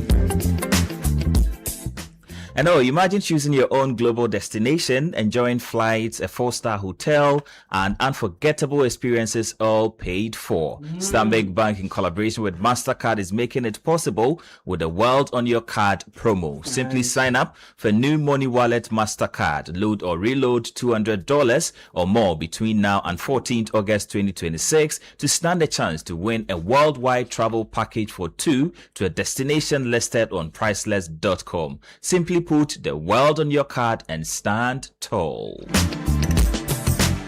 So, Kakra, it's been a couple of days, right, since we announced the literacy challenge, and today is the deadline. Yes, the deadline is today. Okay. So if you haven't sent in your essay, the expectation is that you'll be wrapping up now. You'll be doing your conclusions. Yes. Getting the last apport that you can get. Dotting your I's and crossing your T's. Exactly. Make sure that you send in your essay today, because after today, the door is closed, the window is closed. You would have to wait until next year. So the idea is to have young Ghanaians between 11 and 15 exhibit their brilliance, exhibit their creativity and their magnificence to the entire world. And that they stand a chance of winning 10,000 Ghana cedis, a laptop, a gold medal. Nice. Proper gold. Is it? Exactly. We'll be expecting it though. Yes, and what? National recognition. Nice. Okay. You must write your essay in your hand, so it's handwritten. Get your parent or a guardian or a teacher to endorse it. Make sure you have all your contact details in there so that we can reach out to you when we are, putting everything together. You submit to the front desk of Channel 1 TV, or you can send to PO Box GP 14123 Accra Central. You can also call 0205 973 973. And remember that the Literacy Challenge 2026 is powered by Citi FM, supported by Channel 1 Television, and also proudly sponsored by Prospectus Ghana Limited, SIC Insurance, and Advocate Publishing. Now, Caleb, let me give you a bit of a breakdown. Yes, please. So what are we going to do? We're going to, by close of today, we're expecting all those who are interested to send in their submissions. If you post today, they won't get it. No, today you can't post unless you do some express or something. Yeah. But it will be best to, drive here and drop it at the front desk. Absolutely. So the expectation is that we will screen or pull together 100 applicants or submissions from all 16 regions. Mm-hmm. And the next stage will be what we call, so that will be the first stage for the essay proper. Yeah. The next stage will be the aptitude test. Mm-hmm. Okay. And we're going to have the students sit and write multiple choice questions. These are general knowledge, but they're also applied questions. So you see some practicality to that. And you go through those questions, put in your best. Yeah. And from there, so the aptitude test will be happening on the 16th of August. Right. We will select then three candidates from each of the 16, or 3 candidates per region. So you're going to have 3 from Volta, 3 from Central. Every region will have from 3 Eastern. winners. Okay. Exactly. Every region is going to have 3 people who are going to engage in another stage called the quiz. Wow. Exactly. So that is going to be exciting. You're going to have 3 representatives, the champions from the various regions, fighting it out in a quiz. We're going to see how well you can think on your feet, and how you can deal with the pressure and the audience. And you'll be on television as well. So it's not going to be easy, but it's going to be an amazing experience. And then what we're going to do is we'll see a region emerge from the 3 who are represented. So it's going to at some point be a regional quiz. So Central will face off with another region, and hopefully if Central comes out as the winning region, then from the 3 students who represented Central, 1 will emerge as the ultimate. How is that going to happen? That 1 student, we're going to look at their essay, the performance, what they scored. Then we're going to look at the aptitude test, what they scored, and put all together. And so, yes, you see 1 region come out of the quizzes, but the ultimate winner for the literacy challenge is going to be the one whose score is the highest after we put everything together, the essay, the quiz, the aptitude. And that person is going to get 10,000 Ghana cedis, a laptop, a gold medal, and national recognition. And you said today is the deadline. Today is the deadline. So we must all bring our entries to... Bring it now. Number 5, Ola Hansen Lane, Tesano in Accra, and then you'll be on your way to greatness. Yes. So, and let me use this opportunity to wish all the young people who will be putting in their entries the best success. See this as a journey. Absolutely. Okay, if you get to the top and you win the topmost accolade, good for you. Nice. If you drop off at a certain stage, do not be despaired. Take advantage of the experience and what you learned from it. Because so all the best, guys. The experience really matters. It matters. Yes, it will expose you to new friends, new ideas, new mentors. So take advantage of this. We are looking forward to reading from you soon and seeing and hearing you. Oh, Caleb, forgive me. Let me bring back just in case somebody is now hearing about it, let me bring back the topic. It's very important. Please. This year's topic says, in not less than 600 words, write a letter to the Minister of Education as a youth consultant discussing the advantages and disadvantages of the use of artificial intelligence, AI, in education. Advice on how Ghana can effectively integrate AI into basic schools to improve teaching and learning while ensuring that students in rural and underserved communities are not left behind. Beautiful. So that's your topic. The last minute people, please get your submission here. Yeah, and you never know. It's once today is a deadline. It hasn't elapsed, so there's still time. Small time. And yours that is probably going to be late might just be the best. So we are waiting for you. Just bring it. Exactly. Deliver it. Yes, Sky, you see? 5 minutes. 5 minutes more, Charlie. If you are saying writing at that point, by 5 minutes more, you should be crossing your teeth. When you hear that, Just calm down. Just try and conclude. Because you never know. That last minute point will get you some 2 points. Be the game changer. So relax and conclude. Conclude that. I mean, 5 minutes more. Today is the last day, but relax. Okay. Finish it and bring it. But if your road is bad and it is raining in your area, you call it out. Just set off. Start presenting your paper. Listen, every thriving business starts with a dream. At Societe Generale Ghana, we believe those dreams deserve the right support. From now until September, we are helping SMEs access the financing and banking solutions they need through SME Loans promo. If you need equipment or machinery to expand your operations, lease finance lease solution can help you. If you're looking for working capital to take advantage of new opportunities, our Boafo loan is designed to keep your business moving. If you're waiting on your customer payments, we have factoring and invoice discounting solutions that can improve your cash flow. Whatever your business goes, our Societe Generale Ghana has the expertise to support your growth. Visit any of our branches. 0302-214-314. Call us now. Societe Generale Ghana, the future is you. The Lexus University College is inviting you for a world-class education and its market-driven professional qualification. BSc Nursing, Midwifery, Human Resource Management, Accounting, IT, and a host of others. DeLexusUniversity.edu.gh is where to go for more information. We are located at Tema Community 25 Peace B Junction. 0577-734-509. Admission is in progress. Now imagine a world where your power never fails, your data is always secure, and your business never stops. That's the world Left Signature Limited is building every single day. We have expert electrical engineering services, cutting-edge renewable energy solutions like solar and microgrids. Left Signature keeps your world powered and protected. Our data center and cloud services ensure maximum uptime, seamless connectivity, strong disaster recovery, so your business never misses a beat. We also deliver our custom applications, ERP systems, and AI-powered solutions designed to boost productivity and drive growth. So download the LEP Power app from Play Store or App Store. Access the web version. 0256 111 811 is the number to call. We are at Lashibi North Celebrity Estate. Left Signature Limited, driving progress through technology and engineering excellence.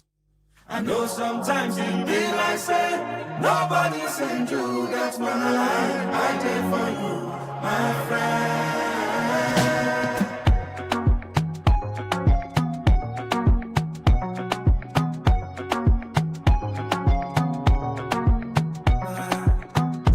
Party no vex for me. Say I never call you since, but I hope that you are well. I hope your market sell. Every day I dey pray for you, making my bag God bless you.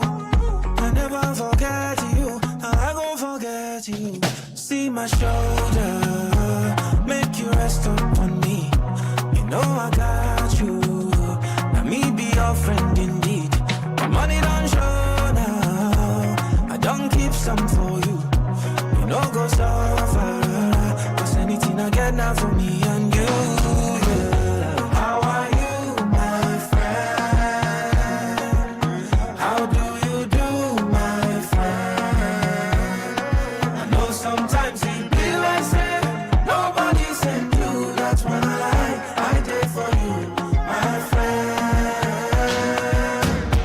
How are you, my friend? How do you do, my friend? I know sometimes it be like say nobody sent you. That's when I did for you, my friend. Oh, Remy, Atata, you always stay in my mind. My me gone. I cherish you with my life. Don't worry yourself, oh. Everything go day alright. And if anybody try you, know it's gonna be on sight.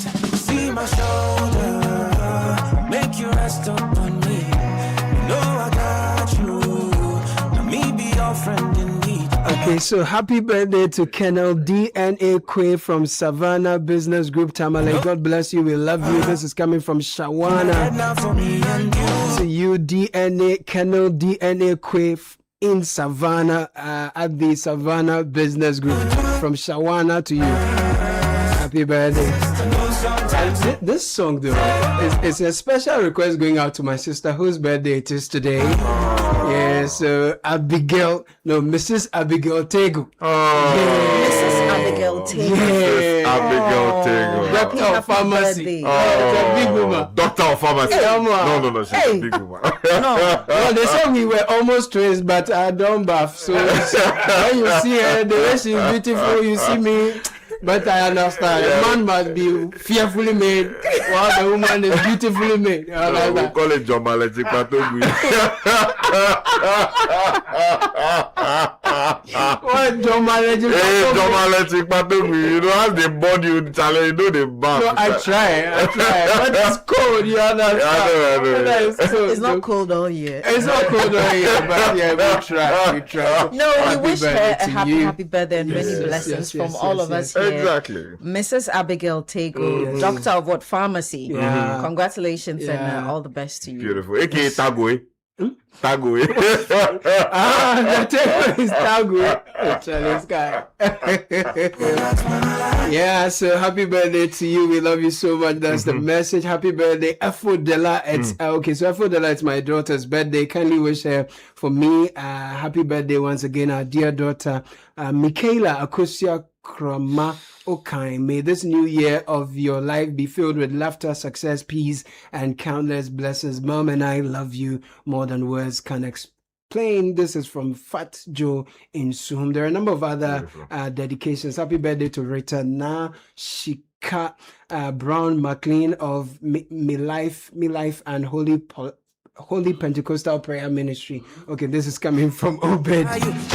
Happy birthday blessings going out to Pastor James Kusi Owusu of the Church of Pentecost Firestone Worship Center, Medina. We pray that you will continue to abide under God's anointing, grow from grace to grace. This is coming from all of your people at the Firestone Worship Center. Kakra, you have some people you want to... Yes, I'd like to wish belated birthday to Leonard Friend Yusuf Osman. He's the head of finance at the Ghana School of Law. Your birthday was a couple of days ago, and so we wish you a happy birthday. Nice. And there are a few more on the console. Anyone, as you stepped into this new year, the Lord be your shepherd, your wisdom, and your exceeding joy. He has established the work of your hands, enlarged your influence for his glory, and caused his favor to surround you like a shield. You embody many of the qualities I deeply admire. I love you deeply. Happy birthday, Jacqueline Amankwa. And the sender didn't add his name, but Jacqueline Amankwa, you are celebrating. Sometimes it be like say nobody sent you. That's what I did for you, my friend. I know the time don't call enough, but you're always on my mind. All right, so good morning. A happy 7th birthday to Andrea Owusu Apia of Koforidia from your parents, Mr. and Mrs. Owusu Apia.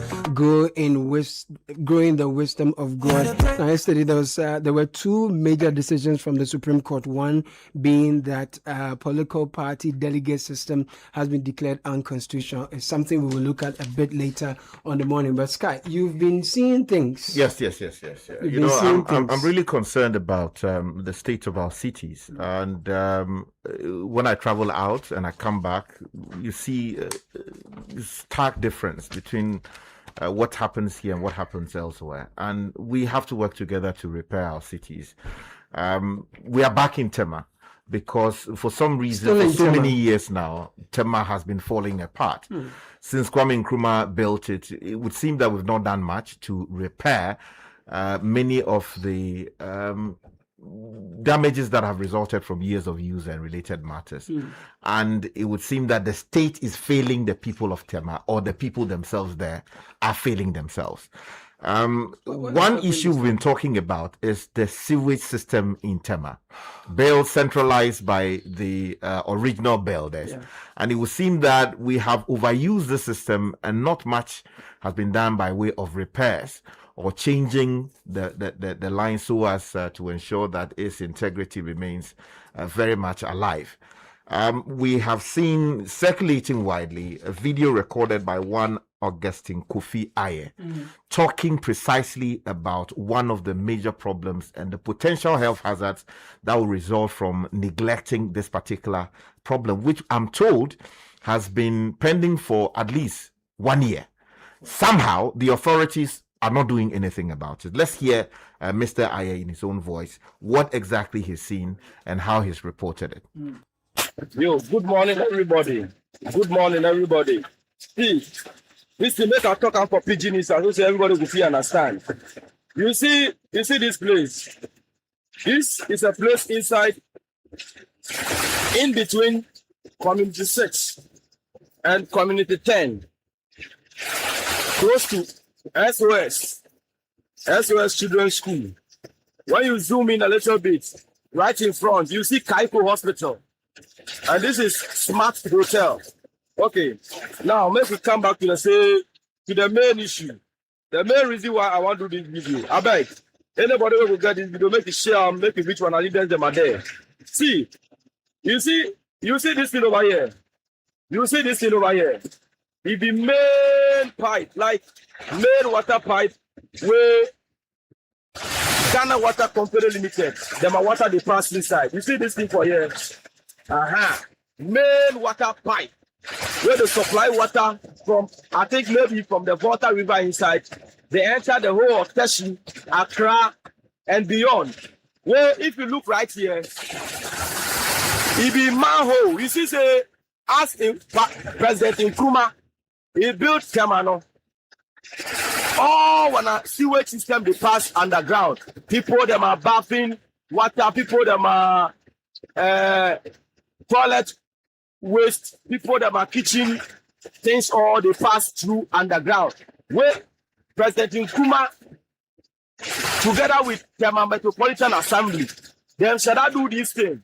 Say make one a waste water all for the passing side. Okay, so the situation here right now be say, you see Ghana Water Company Limited about pipeline, where you see them sewage system to them waste system close to each other. These particles where they see for the water inside right now, if the people them are zero diapers, them are baby diapers, excuse me to say, ladies them are sanitary pads where them flash them for them are toilet inside where all can choke where they here. Okay, now Ghana water pipeline, them aligned with this. Them a sewage system, them a system with this. Where them all can join together. So the water pipeline, they pass the sewage system in under. Where it best, this water line, it best put for the waste line inside. So this water they see, say they come out from the waste system inside with this. You know, be say people, the water where them use that for the washrooms where they flash away, you overfull way, it flow past. It be clean water where the pipe this line is, it pass this pipeline inside, where it best enter this toilet line inside. So people where them there within Kema are crowd and things. My brother, you are cooking with toilet water mixed with clean water. This thing has been here for so many, close to 2 years now. Last time I see some people carry some rod B, they come, they promote inside, they choke inside their things. We get TMA for here. We get CDC for here. They don't go come do, I don't know which institution will come do this thing. You see, this is in between Tama Community 6 and Tama Community 10. See what they go on. I beg anybody who can receive this video, make it share to one of our leaders, make them know. I don't know whether it be TMA for can fix them or TDC for can fix this thing. What clean water they burst enter toilet water inside. You don't find this water for your kitchen. You don't say they bath. You don't say they cook. Oh Ghana, why?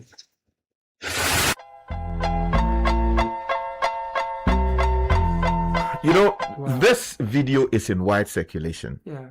And if you watch it, you'll be troubled. And whatever the reason may be for not fixing this problem, as I understand, a number of people have spoken to me about it. sitting here, we cannot ascertain the veracity of the water that is supposed to be, going into people's homes, the integrity of it or otherwise. But what is clear is that when you watch the video, there's something wrong about that particular section. Yeah. And the kinds of impurities that you find there, and the kinds of things he was talking about, to some extent, there's something to be troubled about. Yeah. And I think that it is important, if the authorities are not aware, we are bringing it to their attention. My understanding is that there is some government, Ghana Water Company statement regarding this particular matter. Yeah. But you see, it is not enough to set and issue a statement to sort of downplay claims like this. Because people are drinking water. People are using water. So a responsible state institution, if we assume that the statement they have issued is actually even correct in the first place, and that we should be assured by it, they need to move beyond merely issuing statement. Because if you see a video like that, and you receive water from Ghana Water Company Limited or Ghana Water Limited, you will be troubled. And if you know how Tema was developed, and the fact that we had previously centralized waste systems and related matters, and that is exactly what the guy is talking about. Any responsible institution of state will go there and resolve the problem. Because this is not the first time the people of Tema have been complaining about their sewage systems having issues. In fact, we had in the past received videos of, manhole water and all kinds of things spilling onto the roads in some cases, into gutters in other cases. So if indeed the statement that we have seen appears to suggest that, the integrity of the water is intact, and yet next to it, we still see a problem that everybody should be alarmed about, then I think there is under response to whatever the problem is. And the people responsible for the space, the TMA chief executive, the local assembly members, the people at the Ghana Water Company, and then also the ministry responsible for sanitation, water, what's their name? Housing and public works and all of that. They have got to move into the area and address the problem, because this is not how Kwame Nkrumah intended Tema to be, and we cannot continue to allow it to be like this. And if indeed this has been going on for 2 years now, then there's been some negligence on the part of the people who are running the city, and they have got to account for it. Yeah, we'll get into this in more detail, because with this Tema area, we've been there before. We've done reports on the central sewage system. We've seen how broken it is. People, when they use their bathrooms, they flush. Things end up in other people's bathrooms because the central sewage system has been choked for a very long time. People have built on chambers, there are blockades, and the central sewage system is broken. Most of the pipelines have not been repaired since it was fixed. So it's a big problem, and to think that we are having water lines also getting burst, and all of these, the possibility of these things coming together, it's a worrying situation that we'll get into. But it's a little past, it's 10 past 8. We'll bring you tech and social media trends very shortly. Edwin Kofi is here, and we'll get to know all that is trending online. Good morning, Edwin. Welcome back. Good morning, Caleb, and thank you for welcoming me back. My man. It's good to see everyone on this. How is Tema? Apparently not good. But it seems we've been living a sheltered life for too long. Water issues have been a major problem in Tema, including where I live. We get water maybe once or twice a week, which is a huge problem. But listening to the audio and listening to Sky on what has been going on, it seems that the problem is a little bigger than we initially anticipated. And it's not just the unavailability of water, it's about the health of the people and the kind of water they are being exposed to. So there's a huge problem that needs to be dealt with. But a huge problem has been dealt with by the Supreme Court, according to a lot of people on social media, because this directive by the Supreme Court to political parties to ditch the delegate system and allow everybody who is a member of the party to vote in their presidential and parliamentary elections appears to have solved a long-standing problem that we've had in our elections, which is usually the incentivizing people to vote for one way or another. So the conversation on social media, a lot of people are happy to see how this would end up, because that's, as I said, has been a major problem in our elections, and it's obviously affected the kind of leadership that we've got. So people are excited to see what happens going forward. The parties have also reacted to it. The financial concerns have been expressed, because now you need to cater for a larger group of voters in your presidential and parliamentary primaries when it comes up. But we've heard from the Deputy Director of Elections at the NDC, Rashid Tanko Computer, who says the party is ready to implement what the Supreme Court wants, and that even if they were given a year, if they were asked to do it now, this year, they would be able to do it. The Supreme Court has given the parties a whole year to be able to put this in place. The NPP has announced they said they have some reservations about the timelines that have been given by the Supreme Court, but they're a law-abiding party, and then will also implement what the Supreme Court has put in place. One thing that came up from that interview on Eyewitness News with Rashid Tanko was the fact that he said if the directive had come before the NPP's presidential primaries, Dr. Bawumia would not have been elected flag bearer of the party. So he didn't give any reasons for it, but that's what he said, and a lot of people are jumped on social media and are debating it on the platform.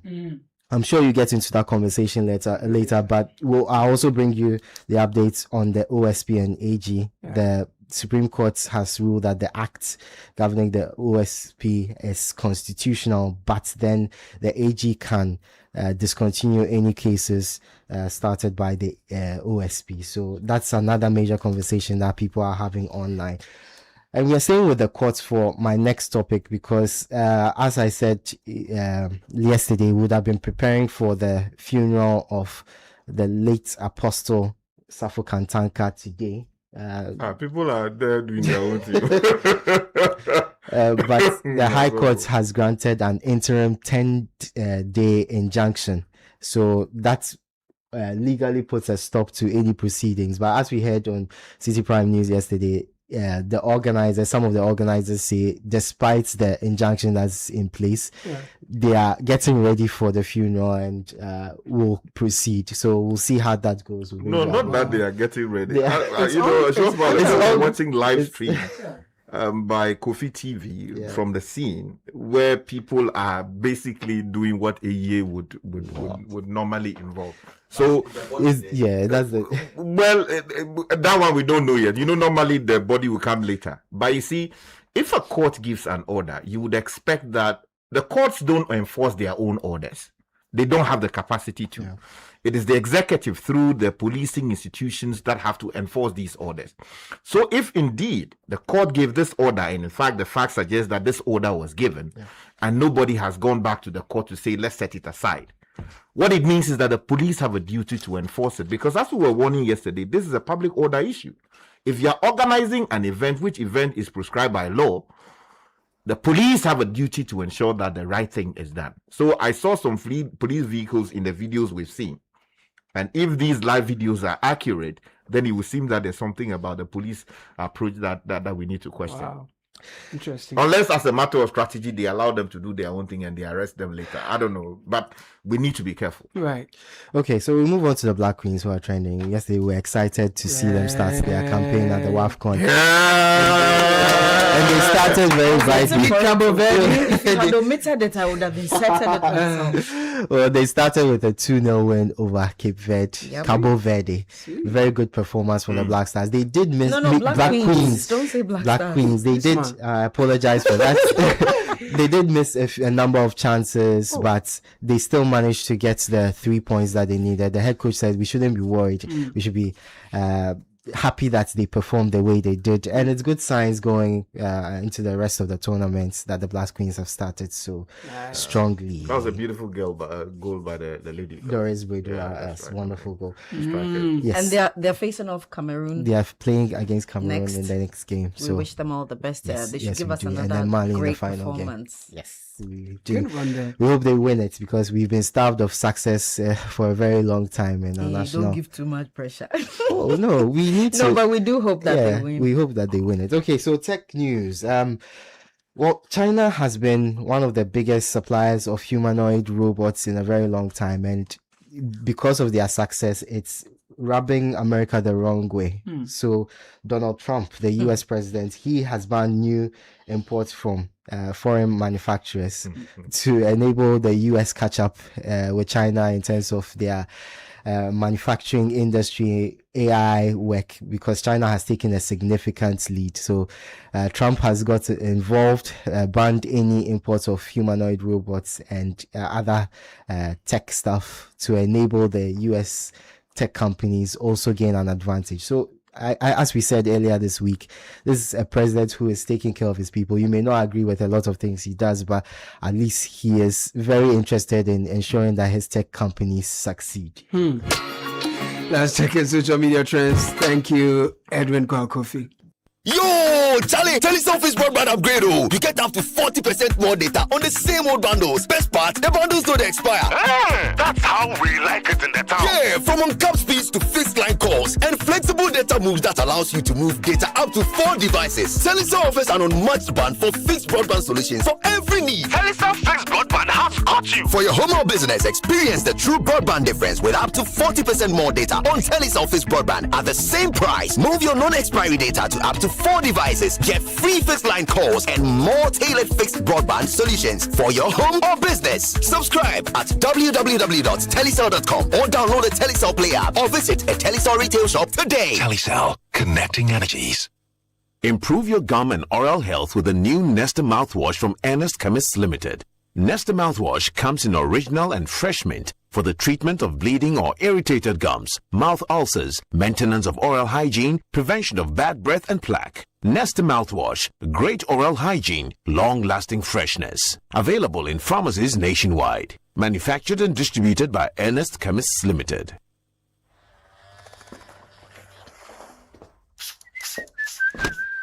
Charlie, trim I'm nice. I get some serious meeting. Allah, motion. But Charlie, no credit today. Oh, but you relax. More day. Hey, what funny. Yes, so I borrow small, sort myself out, I pay back. We move. Spoil day. Ah, Charlie, you sure say you pay back? Yes, so that anytime somebody else they need them, Momo day. Be like I for can't borrow some more. Hey, you this boy. Don't go there and disgrace yourself. Allah motion. Responsible borrowing be the real flexo for today's needs and tomorrow's dreams. Borrow, sort them, pay back. Momo day. Your future starts here at Delexis University College, a place where knowledge meets innovation and dreams become reality. Guided by integrity, excellence, inclusivity, and innovation, we prepare students to thrive in a rapidly changing world. Explore our accredited programs: nursing and midwifery, accounting and IT, banking and finance, marketing, human resource management, ICT, computer science, cybersecurity, applied insurance risk, and data analytics. Admissions are open now. Visit our campus at Tema, Comte 25, Peasby Junction, or apply online at www.delexisuniversity.edu.gh. Call us on 055 1198 100 or 055 1126 448. Delexis University College. Be knowledgeable and innovative in science and technology. A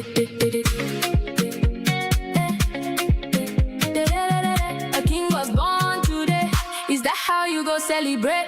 You say you love the man, but show working, my sister. Open your cow bank up and credit his account. Life simplified every single day. Yeah. Cowbank, make come easy, Charlie. Life simplify all the way. If you love your man, show work, not only talking plenty on his birthday. A king was born today. What can he do with that? Give him fuel, give him vibes, give him Cowbank cash, just like that. With your Cowbank app, you send money by airtime, pay bills in seconds.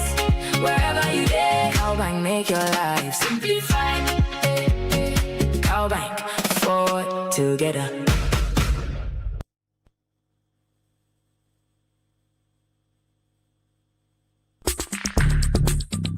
Join the conversation on the Citi Breakfast Show on Facebook at facebook.com/Citi97.3, Twitter at twitter.com/Citi973, and Instagram at instagram.com/Citi973 with the hashtag CitiCBS.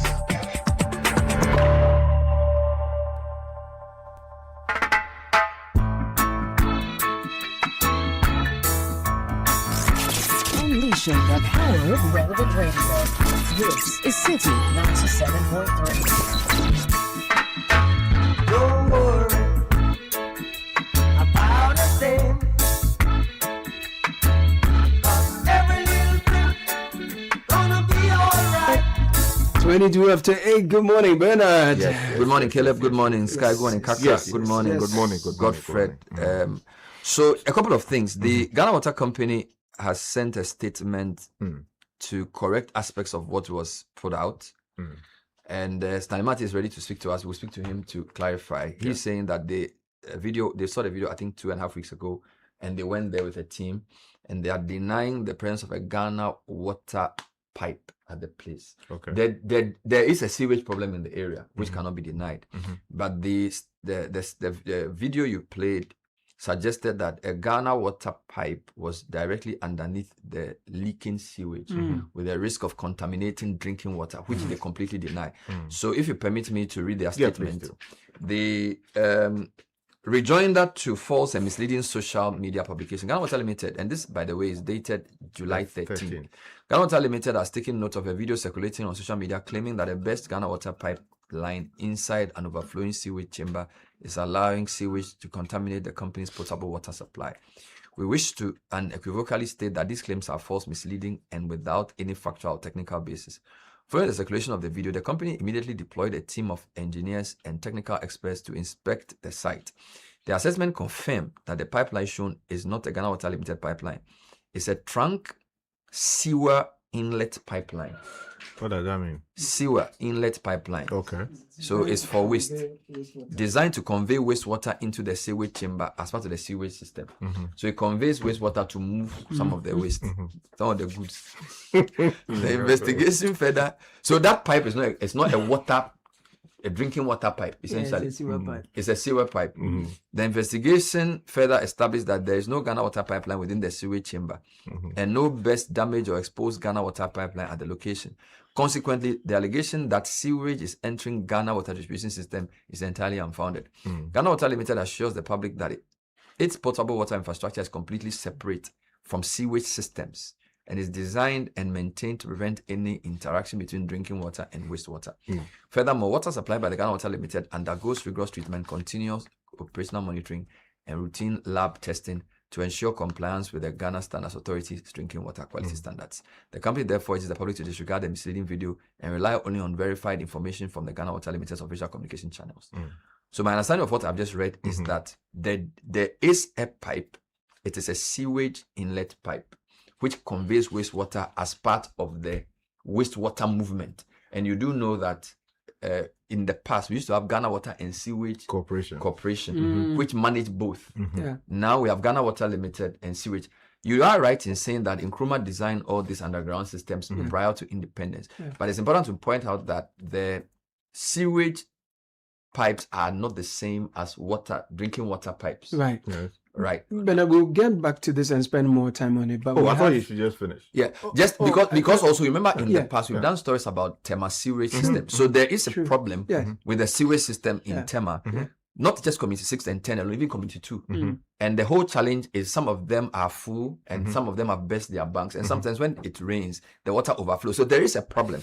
But the public interest angle the Ghana Water Limited has on this is because of the risk of contamination of drinking water, which is why they put the statement out. So that pipe is not pipe for drinking water, and that clarification has to be made. We'll come back to the sewage challenge and deal with that later on. Yes, for now we have Oliver Bakavomao joining us on the phone lines for a quick conversation with respect to the Supreme Court's declaration that political parties' delegate system is unconstitutional. Yes, so we know that three, I call them senior citizens, Professor Kwabena Frimpong Boateng, Dr. Nyahonya Otamaklo, and Dr. Christine Amwakunyama, essentially sued the MPP, the NDC, the CPP, the EC, and the AG, basically saying that the delegate electoral system of these political parties, to the extent that political parties are organizations that the Constitution prescribes how they should act in Article 55, that delegate system in choosing presidential and parliamentary candidates is a violation of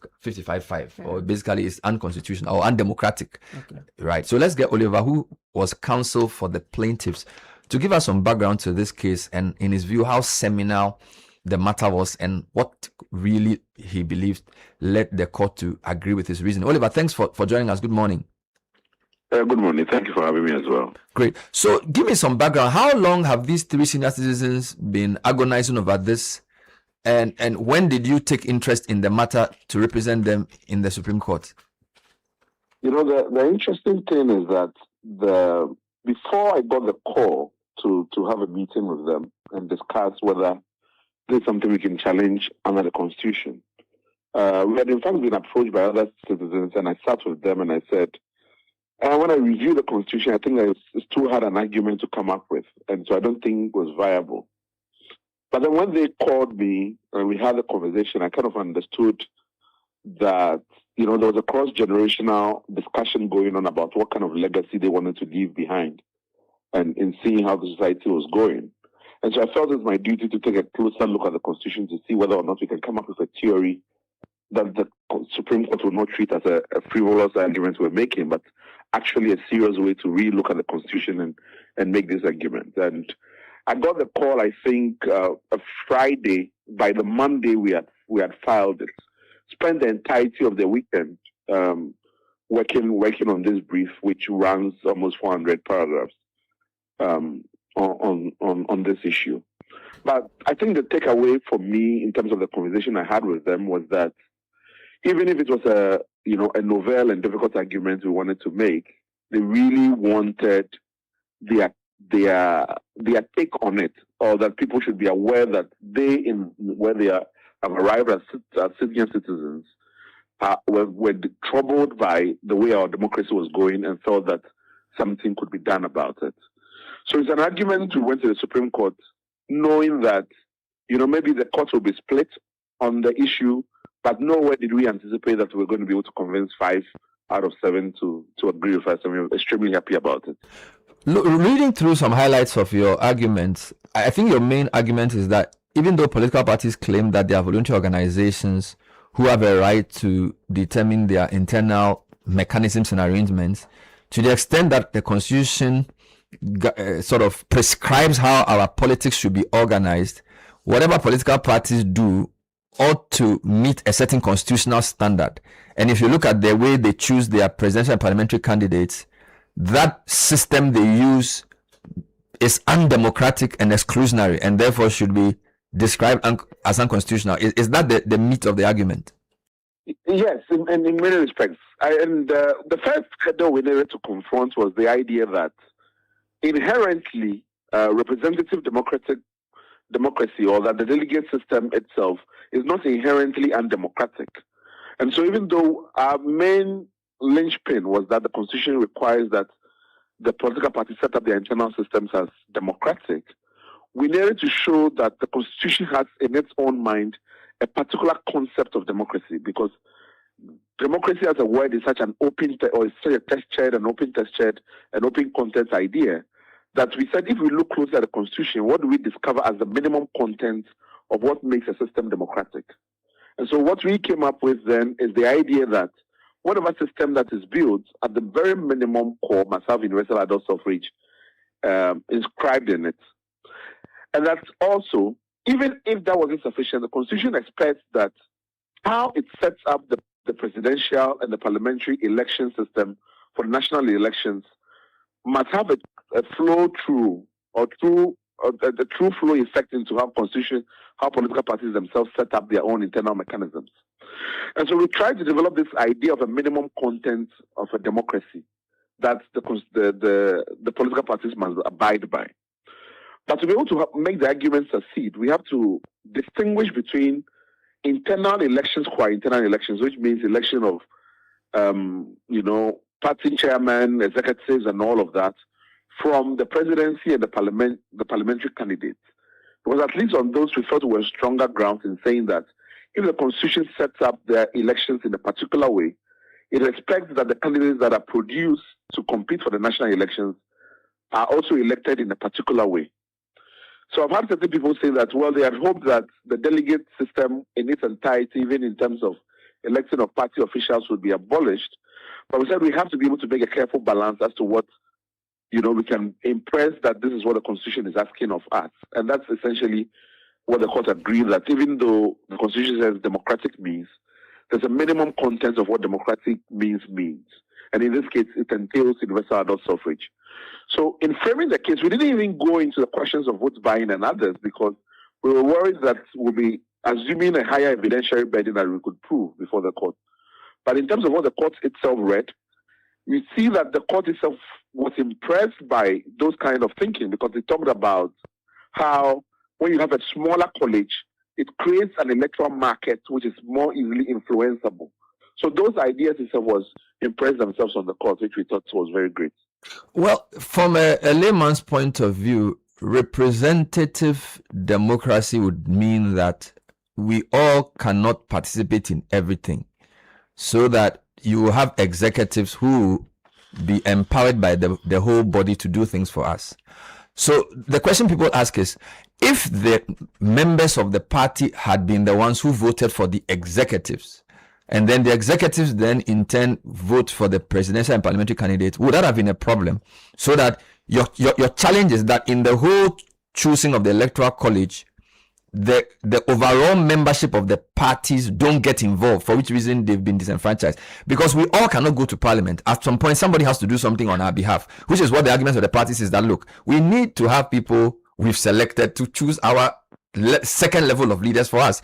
So work that out for me. Yes, I mean, I think that the ethic of what we are trying to challenge in general is not an attack wholesale on representative democracy. In fact, the very nature of parliament itself is representative, and the presidency is representative.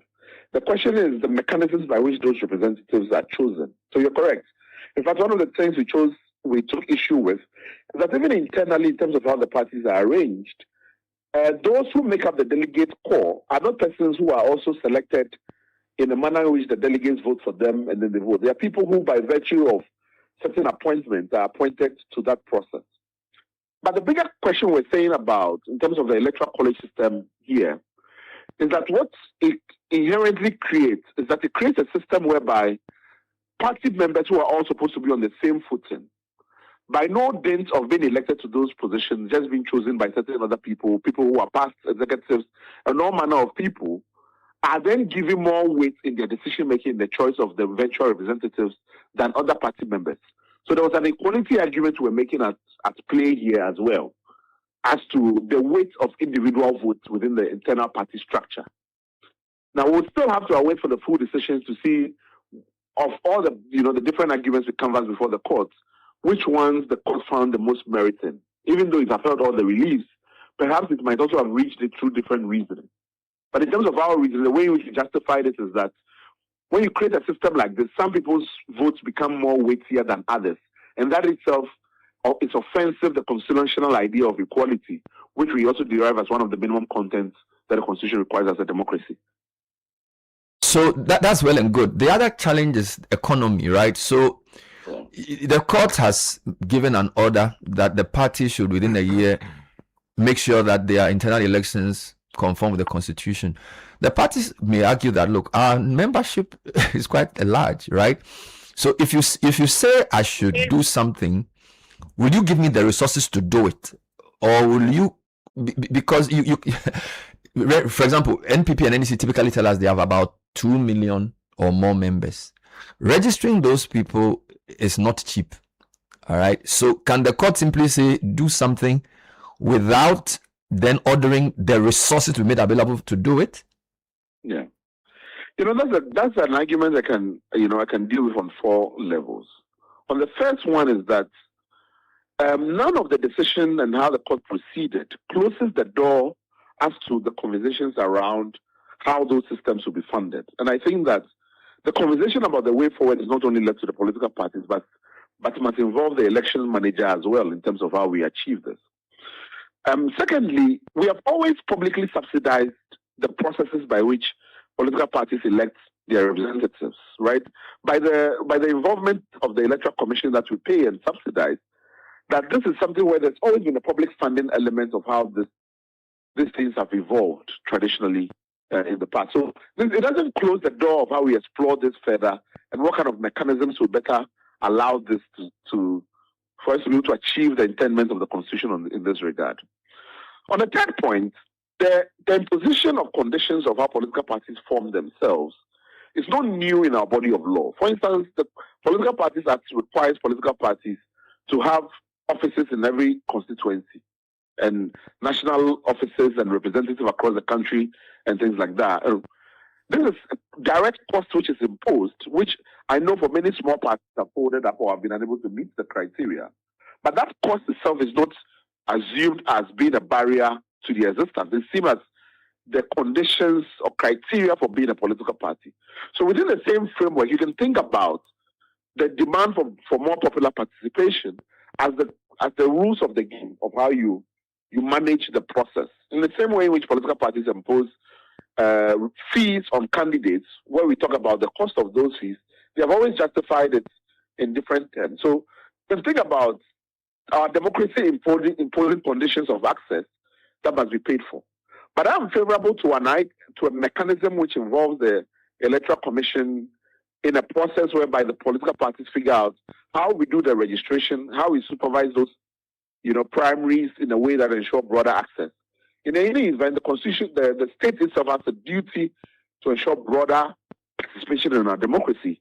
And if that means that in terms of the primary process at least, the election manager is funded or is supported more broadly to assist the political parties, this avoids for some people who have concerns about funding the parties directly. We can be able to figure out a mechanism that allows us to be able to achieve the constitutional intent more carefully. And perhaps the final point I'll make is that there's a long way between now and a year. I think that the process by which we figure this out requires sustained conversation. It requires, holding fora, looking at other experiences in other countries of how they have set up their internal mechanisms, how political parties have self-funded internally to be able to achieve this. All of them have been pushing for more broad-based participation through voter membership registration mechanisms and things like that. I think this puts, a bullet in their wings to be able to intensify those processes. But in any event, it's a process that we must undertake through conversation, I believe. Oliver, finally, so of course, great job with the arguments, and the Supreme Court agree with your reasoning. This is not a legal question, it's more a democracy development question, where the likes of CDD have been doing research on the cost of elections, right? And we know that they are concerned that it costs too much to elect somebody to be an MP or to be a president, and they give some very high estimates.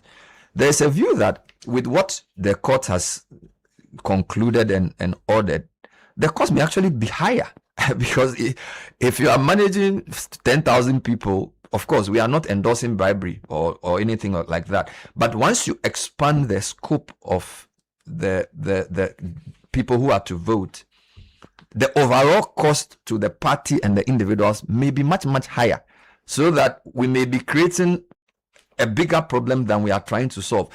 While we may be solving the problem of bribery of delegates, we may be creating a bigger problem of basically the financial outlay required to choose a person to represent their party. That may be too much. I agree that this judgment does not, eliminate the monetization concerns of our politics. And if anybody says that it does so by one swoop, will be overstating its effect. I do believe that what the decision is inviting us to is that or to put it the other way, what CDD and others have been complaining about is not just the cost from a logistic point of view, because that conversation doesn't look at what the EC spends and all of that. It looks at where the money goes, and a lot of that money goes into mechanisms that corrupt the processes of the election, rather than the election logistics a lot of the time. So the hope is that so much of the money that goes into, corrupting the process might carry the logistics of what this does. But I think that, there's a real need for a political economy of, if this was run and we look at the cost only as a logistics question, and not just as how much you have to pay individuals, which entails greater risk for the kinds of people that might end up in our politics, we can have conversations around this. Some of the ideas, for instance, the Constitution Review Committee proposed around limiting the calendar for elections, how we can make rules like some countries in the sub-region about the indiscriminate pasting of posters in our city streets and leaving them behind to create public nuisance. What kind of things that can be spent on in an election cycle are all things that many democracies have legislated on. So I think there's a judgment that we have to view as only one part of the reform agenda, but that campaign finance, transparency, internal party governance mechanisms all remain important in about how we sanitize the process. And I think the only way in which we can get this right is if we are intentional about connecting the Supreme Court decision to wider reform program than leaving it as it is. It perhaps might not achieve the results we hope it achieves. Oliver, last one on OSP. I believe that civil society groups were allowed to join the matter. I don't know if you were part of the council for that group. Be that as it may, I want a quick response from you in relation to the view that what the Supreme Court has done in the Noah Ephraim Tete Adamate versus AG case, essentially to give the OSP power with one hand and take it away with the other, by the emphasis that the nolli prosequi powers of the Attorney General apply to the SP. That's how some people interpret this. Were you following that case, and do you agree with the people who say that even though the constitutionality of the office has been guaranteed by the Supreme Court, that power of the Attorney General to discontinue a case is a discretionary power that they may decide to use to frustrate the work of the OSP? Yeah. So the first thing, yes, I was instructed by the CSOs and worked with 3 other lawyers as representatives on the matter. So it's a matter that we thought about quite fairly in terms of even setting out our brief. In fact, we ended up being the voice that the Supreme Court upheld because the plaintiff and Attorney General are aligned on this. So we brought the opposing view on this. But even as we were doing that, one of the things we were saying is that it was like we were essentially, it's like tails you win, heads you lose, because the only argument we can canvass to sustain the OSP as it exists is to concede the point that the Attorney General remains in charge constitutionally of prosecutions. But that the court should read what Parliament did, not an attempt to claw the Attorney General's power from him, but it operates within the authorization mechanism that the Constitution creates that allows the Attorney General to authorize the OSP. And so that in essence, the OSP exists because the Attorney General authorizes it. So in any event, there's no win. If win means that we wanted the court to affirm that Parliament can create a body, prosecutorial body that is completely independent of the AG. That wasn't even on the table at all. Now, there are certain things that the court can only go far and hit the constitutional text that doesn't allow it to innovate beyond it. The only way forward, truly, if we are desirous of an independent process, independent of a politically appointed person, well, I say political appointed, even though the OSP himself is, but independent of the AG would require constitutional amendment. But the office itself, notionally, sits within the executive body, which has primary responsibility over enforcing all laws. So it could, in the long run, even be independent of the system. It must still work with other people. The bigger concern is whether or not the motivations around prosecutions and withdrawal prosecutions are politically motivated and not based on justice. I think those can be fixed. In fact, the evolution in our law has already happened with the Attorney General saying that whenever he gives a null prosecutor, he will justify the reasons why he does that. I think that we can push that forward and even in certain instances challenge that decision if the courts are willing to go there with us. That would cure some of the concerns as to whether or not the oversight of the AG can only be exercised for bad and never for good. I believe that there's some merit in a compromise situation as we have it, where the AG continues to have an interest in matters. After all, we elect the executive as a wholesale to have interest in enforcing our laws, but we have to be able to equip the mechanisms that would allow that supervision and influence to be corrosive or negative. So it's not a black and white and we have lost everything. Beyond the letter of the law, there's also the governance questions which we can still ensure that they work effectively to be able to produce the results we have. But beyond that, unless constitutional reform, and I know that the committee has recommended, for instance, the Anti-Corruption and Ethics Commission, which would essentially have prosecutorial powers that are completely independent of the AG. And today at 1 p.m. we'll be waiting to see whether or not this is something the government also endorses. Great job. I mean, very good public interest work you have done with your team, and we'd like to commend you for that. Oliver, thank you for talking to us. Most great to appreciate. Oliver Bakavoma is counsel for the three, I want to call them three wise men, two men and one woman. So 3 wise senior citizens who took this matter to court, opening up the internal electoral process of political parties to all members. He was also part of the legal team for the CSOs who joined the Noah Damate versus AG case. Quick thing I just wanted to comment to you. The AG has been very interesting for me in the 2 cases. Because in one case, AG agrees.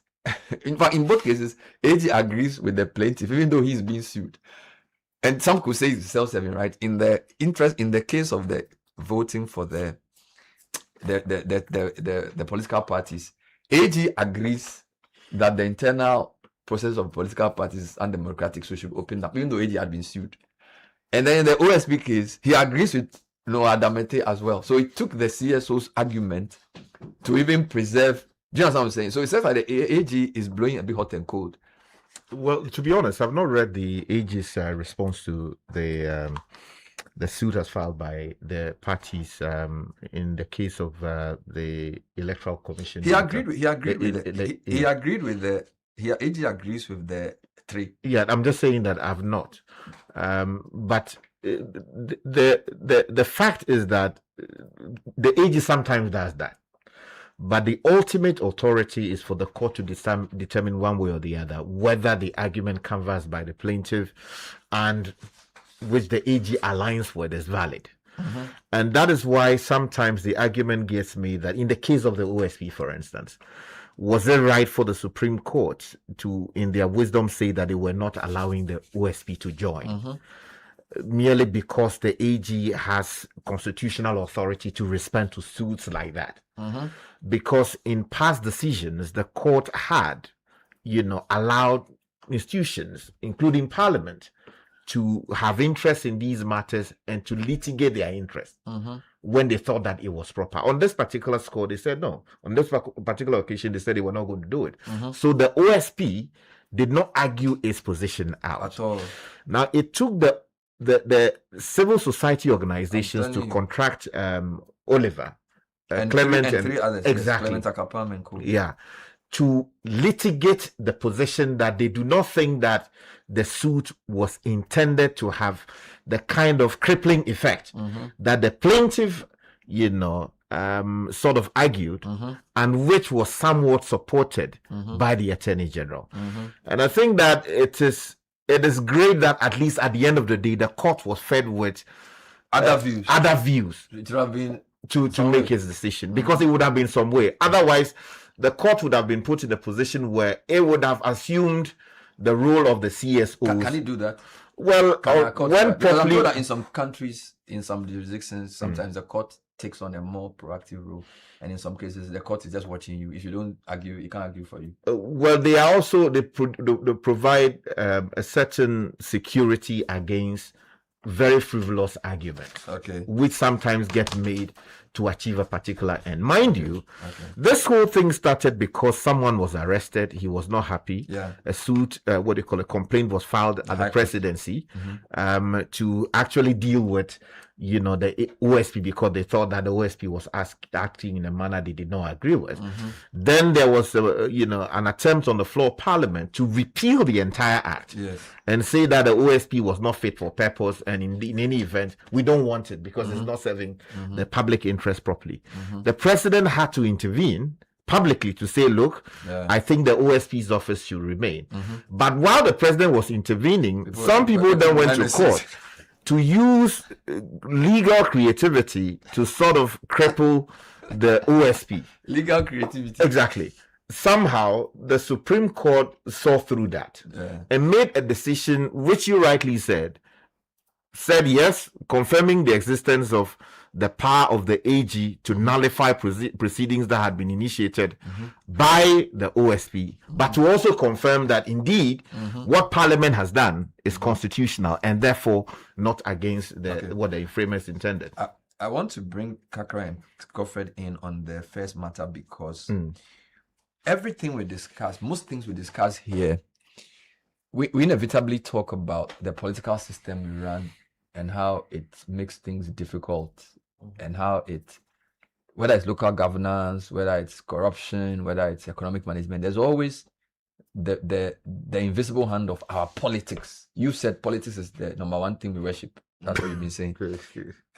So does the judgment that the delegate system as it exists should be opened up, does that give you any joy that now a few unelected people cannot get up and choose for us who should one day become our president? So at least the people who get to make that initial choice are ordinary citizens who are just members of political parties. So from 20,000, we now have maybe 1 million.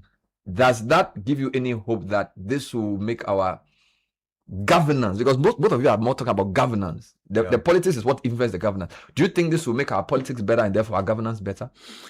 I think the political party should be very excited by this. I've been surprised by the lukewarm reception to this, ruling from the Supreme Court. It's an opportunity. I'm happy Oliver said it doesn't clear the problem of inducement and whatnot. But it's an opportunity to improve the system. You see, the thing is this. On this continent, Ghana has laid claim to being perhaps top 3 most advanced electoral democracy. True. However, what we have also come to know is that our electoral democracy is fixated on just elections. It has never been about how it directs democracy in a proper way. The political parties in this country, particularly the top 2, MPP and DC, have figured out a way to game the system. And I'm saying they are excited. I was expecting a lot more excitement because as the democracy grows, the people in there themselves have complained about just how much it costs them on an individual level. Yeah, they'll come and complain to you. So an opportunity that allows you to battle if things are done right on a matter of ideas, principles to a larger pool of your campaign delegates, of your party members, as against every 2 weeks you have to bring 300 people to your house, feed them, then they go a different batch, 300. And that means you have to find resources from all kinds of places to be able to do that. Should be a path that they should be happy to embrace. And I think they are more than equipped to do this. I've always said, look, the 2 most effective organizations in this country are the MPP and the NDC. Are they? Oh, yes. No, at certain things. Mobilizing people. If they want it to rain today, those two parties can make it rain today. The level of efficiency and organization and rigor that is attached to how they have grown and developed themselves. If those two parties attached the same rigor to how they have governed this country will be far gone. They are very lazy about governing the country, very, very critical about how they have developed their parties, which is why they have the resources that they have, which is why they have the kind of growth that they have. So I expect those two major parties and the small ones to be able to embrace this as an opportunity to go back and say, look, okay, now we can figure out who our core registered members are. There's a reason why they don't make their fully registered members available. The MPP today cannot tell us publicly on their website or any other document total number of members they have in 2026. The NDC cannot do same. Why is that so? They cannot tell you who their affiliated members are. They cannot tell you who their investors are or who their contributors are. You should be interested in who is paying money to your party. You should be interested in who has affiliations to your party. What this allows them to now do is the parties that say they are left of center, right of this, right of that. Now you actually have to put meaning to it if you are interested in growing a political party. Because it is no longer a matter of I want to give Richard Sky, Kakra and Bernard and Caleb 1,000 to join my party. Perhaps in addition to that, you might have to explain to them that, look, in our party, to become a member of our party, you have to pay. You must believe that the government of a country must run ABC and believe in those things. Those are the things that grow a democracy. But we seem to have basically reduced ours to who can pay more, who can make the most noise. It's basically a competition of thuggery at most points rather than a competition of ideas. And so this for me opens a pathway. The fact that we can drive without a traffic light does not mean that the traffic light is not useful. So are you saying that it's actually an opportunity for them to deepen the strength of their party? Clearly, and so for they should be grateful. They should be very grateful. And the matter of cost for me does not come in. Why? You see, because the political parties have always found money to do unnecessary things. Now find money to do something useful.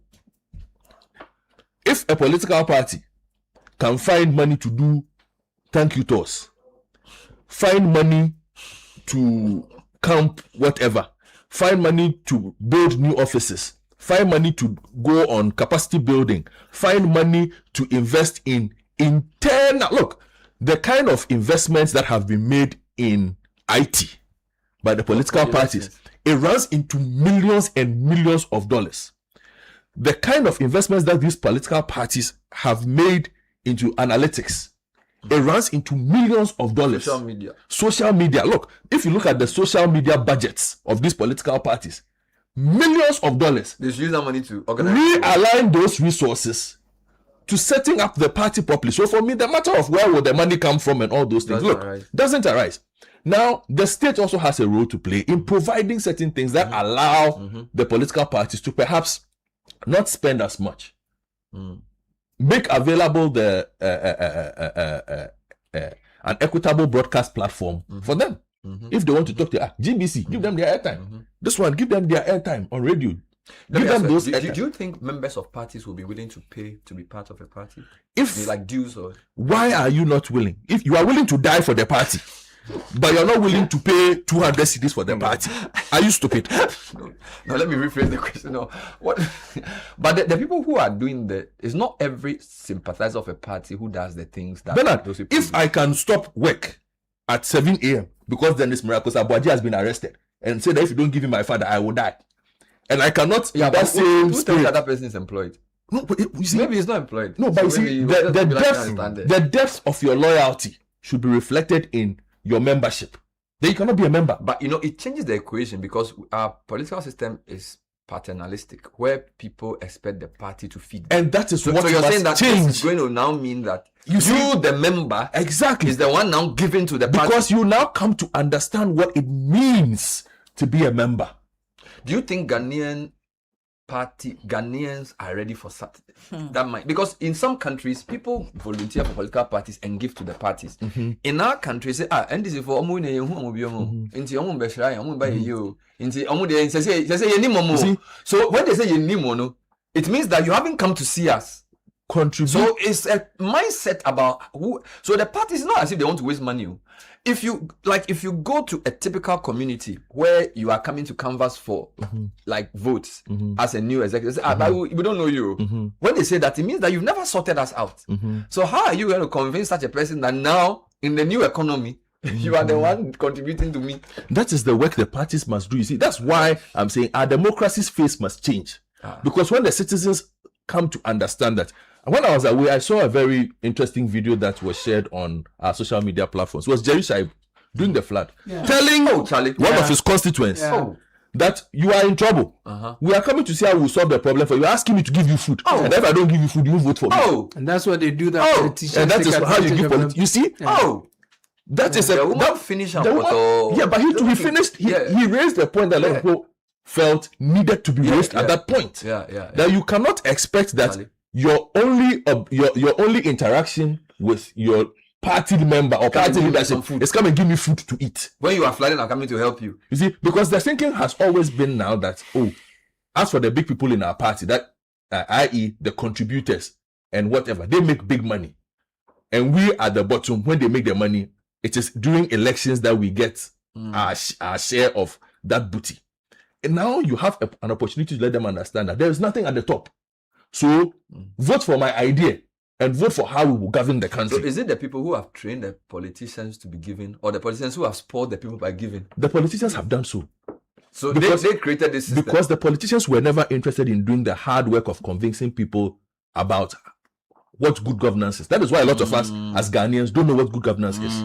Which is why we don't understand our obligations to the state. Which is why we don't understand our civic responsibilities. Which is why a lot of people actually sell their vote. If you understand what your vote is, you can't sell it. You don't sell your vote. If you are not interested in both of the like I have, the last 2 elections, I decided that I was not interested in what they were selling. I didn't vote. You could give me all the money in the world. I will not move my car to go and queue for somebody who is telling me things I don't believe. Convince me. But you've also sold it too. No. On a different argument. Yes, we can have that. We can have that argument. No. We can have that argument. But the point I'm making is, my mentality right now is you need to tell me that this is what I can do. So there's that. The EC. Hold on for a minute. Let's just wrap this up so the Kakra comes in. The EC has also been given a big opportunity. Parliament has been given an opportunity. Why? Because we've always spoken about the need to check who finances what. Are you willing to place caps on party contributions? Are you willing to remove the veil on how much you can contribute? Are you willing to audit political parties in real time for us to see that, okay, within this period, this is what is available and this is how much we spent and this is who gave what? Those are the things that come in to give this ruling meat. And then we move on from there. But for now, I am happy it has started. The political parties, they should not complain. You should be excited. Go and do the hard work. Convince us that we should join party A, party B, or this or that. At least we should affiliate with your political position and your political thinking to the point where I can feel that, okay, if I make even 200 cedis, I can give 50 Ghana cedis every month as dues to this political party to let it run.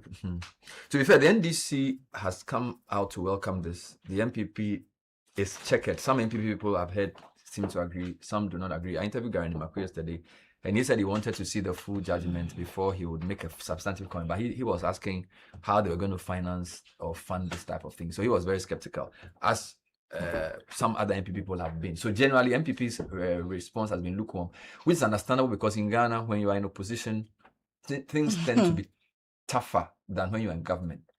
So I wouldn't be surprised if NDC, and to be fair, NDC in 2016 did this. Yes. So they may find it more welcoming because they have a certain experience of how it works.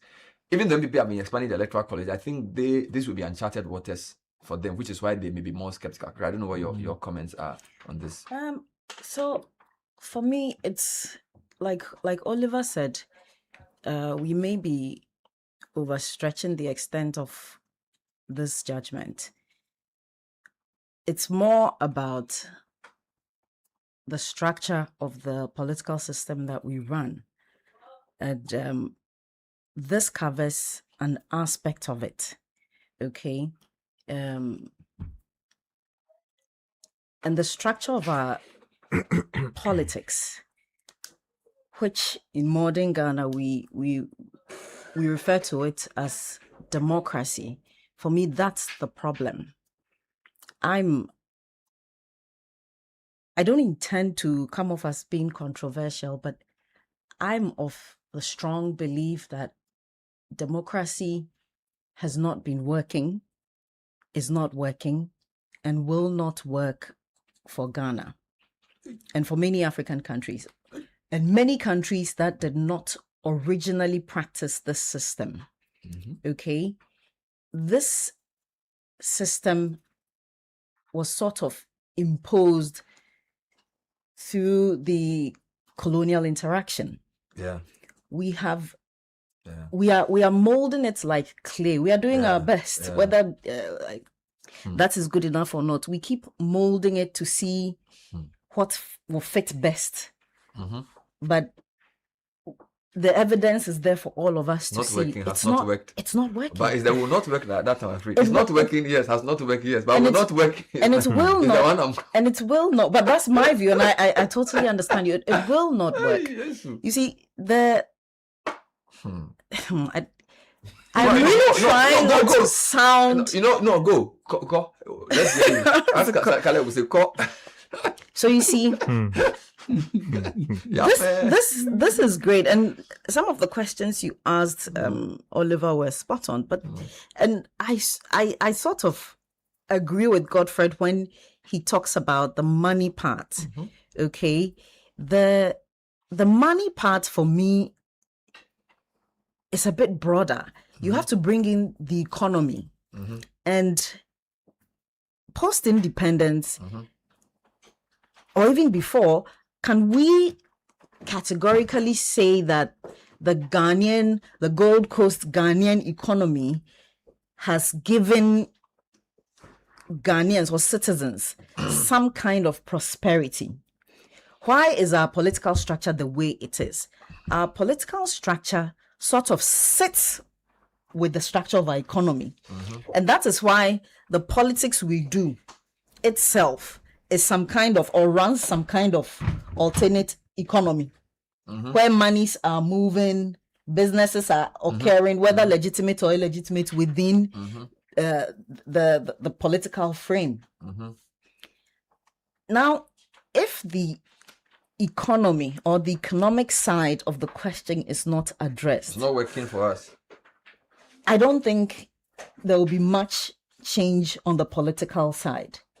Because you talked about the paternalistic nature of our politics, patronage. Why are all these, core blocks in our politics that we can't seem to get rid of? It's because of our economy.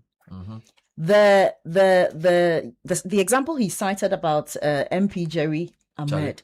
Okay, yes, if we sit and we observe, it's a fantastic point that he made, a very honest point from a politician, that it is because of demands like this. That is how come politicians will just throw dust in your eyes, give you what you want, and move on.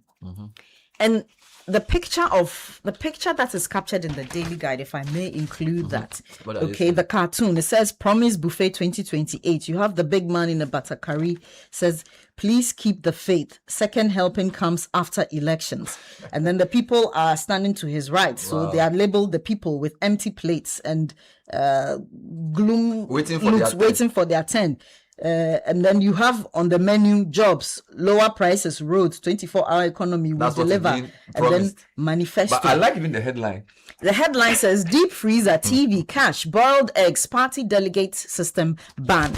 I think in as much as the decision is welcoming, we are yet to read the entirety of it, but it's welcoming. I think that the problem with the political governance is hinged on the problem of the economy. What is here? the things that people need. Exactly. So in as much as we would reprimand the woman in the video of the video with Jerry Ahmed, we cannot lose fact of a real issue. So you think that some of the paternalistic nature is made worse by the poverty.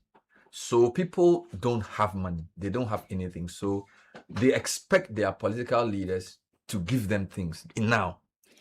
Because you are the ones managing the public purse. We see during election campaign years, so maybe from next year or even from this year, we're going to see a lot of profligate expenditure. We'll see trucks, pickups with generators and speakers blasting music. Somebody is paying all for all of this. So that gives the impression. And you see, all the two problems for me, I won't blame the ordinary Ghanaian asking you to give me money before I vote per se, in as much as that is wrong.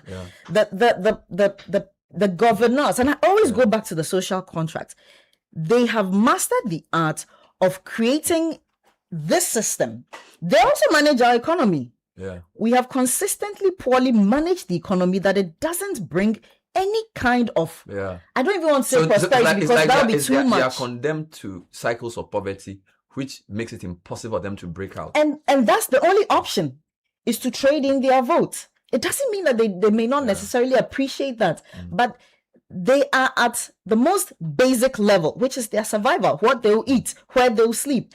And when we haven't made the economic provisions for certain basics, okay, and look at those are the very things they are promising. Jobs. So it means you are suggesting 24-hour economy. What you are saying is that electoral democracy will not work in a society which is predominantly poor and possibly uneducated. That's what you're saying, that if people are not, if people don't have money and they are broke or they are poor because of the economic mismanagement, there's no way a system of choosing people one vote will not become a patronage system, because the poverty of the people makes it impossible for them to make a rational choice. That's what you're saying. Thank you. And because we have not fixed the problem with our economy, there is a lot of poverty. Okay. And you cannot reason with a poor man who is looking for food to eat today. Just today. He doesn't know what he's going to eat tomorrow. He needs the food he can eat today. You cannot reason with him about his civic responsibility, etc. And so for me, I put all the blame entirely on the political ruling class. You see, because I like that you introduced education, because when it comes to education, once again, they manage that. Can we say our education is splendid? We cannot say that. We all have, there will be effort, but it's all about the sustainability. We need to sustainably fix the economy, make sure that there's money in the pockets of people, and it's not simply about money, but the quality of life, the standard of living. If the standard of living is low, you cannot expect the citizen to do much. And in a sense, that's why, even, for example, if a politician can go and tell people who are maybe selling in a wrong place that, this is your right, like the Wublosi case. So in a sense, because the people are helpless and in that situation, somebody can use it to even do bad governance by saying that, when we win, we'll let you come back here. As if that is because I care for you. The deprivation is power. And the political class have mastered the art of creating that deprivation and using the powers or that power to maintain their position, which is the haves, which is those who manage the resources of the state. I don't think that if any country intended to end poverty, that it will be impossible. I don't think so. I think that you think there's enough resources I think there's enough resources to go around. What I don't understand is the why. Because you see, Bernard and Sky and Godfred, we will find money to buy the V8s. We will find money. We will even overrun our budgets during election year. But why can't we find money to cure the poverty? Why can't we fix education? Do you get it? And so for me, when we were implanting democracy, we didn't pay attention to all of these things. Think about it. When we moved from a totally authoritarian system, which was imposed by the colonial ruling group or era, into switch. after South independence, you're telling people who had for a long period existed in an authoritarian era to switch into democracy. That doesn't make any sense. So it's an uncomfortable truth you've spoken, and I'm comfortable because, Sky, you know, somebody said democracy is the worst form of government except for the others.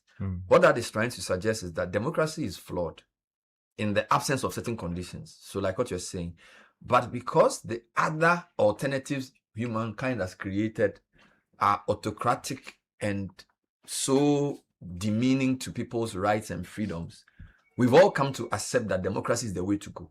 And our history with military rule has also not helped, because whilst they promised to come and solve the problems that partisan democracy created, they actually worsened it in a sense. So most Ghanaians have come to agree. So in fact, it's almost anathema to come and say that we don't want democracy. You get it? But you are exposing the flaws that even if you are going to do democracy, there are certain things you have to do for it to make sense. That if you say everybody should vote, and yet people don't have food to eat, obviously they will vote for the person who gives them food to eat, and they will be manipulated by the person who gives them just. So we need to understand the limitations of democracy and find out how to solve it without throwing away democracy, because that's the other problem. Once democracy is not delivering the results, then we say, oh, democracy is the problem. But it's a governance problem, okay? Because there's bad governance in a military rule as there is in democracy. So I think your point is very clear. We need to deal with governance. Democracy is not bad. If you govern people well and you reduce poverty, democracy can work fine, because it works in Scandinavia. It works in a lot of places. But in our society, you're saying the cynical politician wants to perpetuate the inequality so he can have power to control the masses. My only small pushback is, Godfred has a fantastic suggestion. This situation creates a unique chance for political parties to say, you know what? We don't even need to buy you deep freezers, because we need everybody's vote. So maybe they should be able to convince people that in the same way you give money to your church, because you can see the project they are building, because these same poor people go to church and they do give money. So maybe the political party should say, like, you know what? Right now, we need 2 million of you to vote for our flag bearer. We cannot obviously give all of you televisions. But if you all pay 10 cedis a year or 1 CD a month, we will run it and we will all benefit. Maybe that should be the conversation we should be having. Like, in the same way we raise money for harvest, the party should now tell people that, you know, so in fact, the Supreme Court has given the parties an excuse not to go and buy those flat screens again. So maybe they should use it to convince people that now you would rather help us. So when we win, we all benefit. You know, so. Well, Aloski, I identify with some of the points you've raised, but with the greatest respect, I think there's a case of judicial overreach there. I must give a caveat that I have not read the decision because the decision is not out. But the commentary that has come out of the court from journalists and, of course, the distinguished, colleague we spoke to much earlier. So you are dealing with law and not. Yeah, I'll come to that issue. Yeah, I'll come to that issue. It seems to me, with the greatest respect, that the Supreme Court may have read words into the words of the Constitution, and I would wait for the final decision to read it and understand what appears to be the philosophical reason why they would have done that. To come out on the 5th. Yes. The reason I'm saying that is because, Bernard, I have repeatedly read the report of the Constituent Assembly that put together the draft constitution that ultimately became the Constitution of the Republic of Ghana. And people who are listening, that report, you can find it on the site of Parliament, the Parliament website. I'm particularly interested in paragraph 236 to 237 of their report.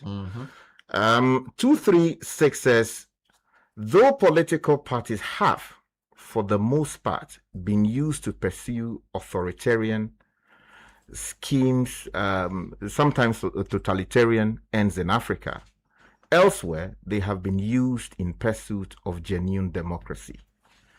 The reasons for the failure of political parties to achieve democracy in Africa have place is particularly, difficult to read. But let me skip that and go to 237, where they say that in the light of the foregoing considerations, the committee decided to amplify and add to the provisions on political parties in the 1979 Constitution with a view to achieving the following objectives. The relevant one is B, which says establishing minimum standards of internal democracy in the organization and operations of a political party. They said what? So you are going to the back end of 55. Exactly. Establish minimum standards. Now, if you read the language of Article 55, that provision is sort of amplified without any imposition as to how parties should elect presidential or parliamentary candidates.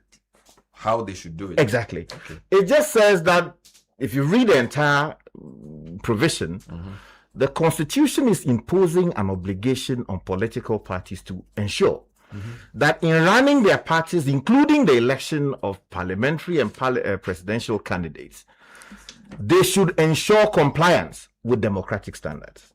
Now, that does not impose, in my respectful view, any obligation firmly that a political party must willy-nilly give members of that party all the right to determine who is the parliamentary candidate and the presidential candidate. You get the point I'm making? So far, I'm with you. So that I agree, but I'm following. That's okay.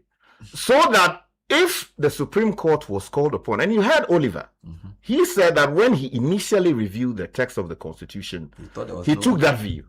But somehow, upon listening to the potential plaintiffs who ultimately became the plaintiffs, he thought that there was a point to argue. And the Supreme Court sort of agreed with their reasoning. And they say that the minimum standard in this particular case should be universal adult suffrage within the context of the political party membership. Correct. I think, with the greatest respect, that there may have been an overreach there.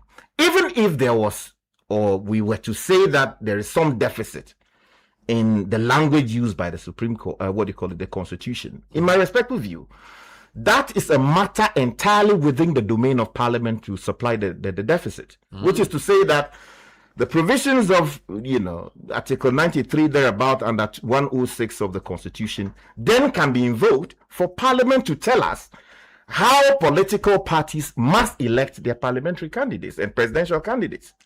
Sorry, you said, why should Parliament be able to do that? Because it is the job of Parliament under the Constitution we ran to make laws.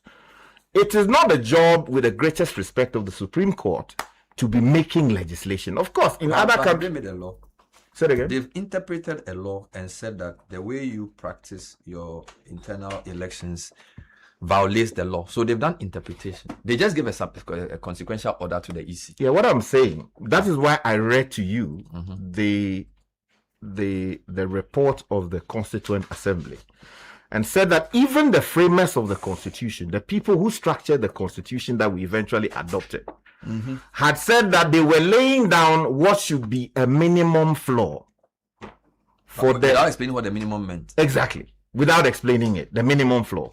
And if you read the wording, minimum is universal adult suffrage. That is the point I'm making. That is okay. So you see the absurdity of it.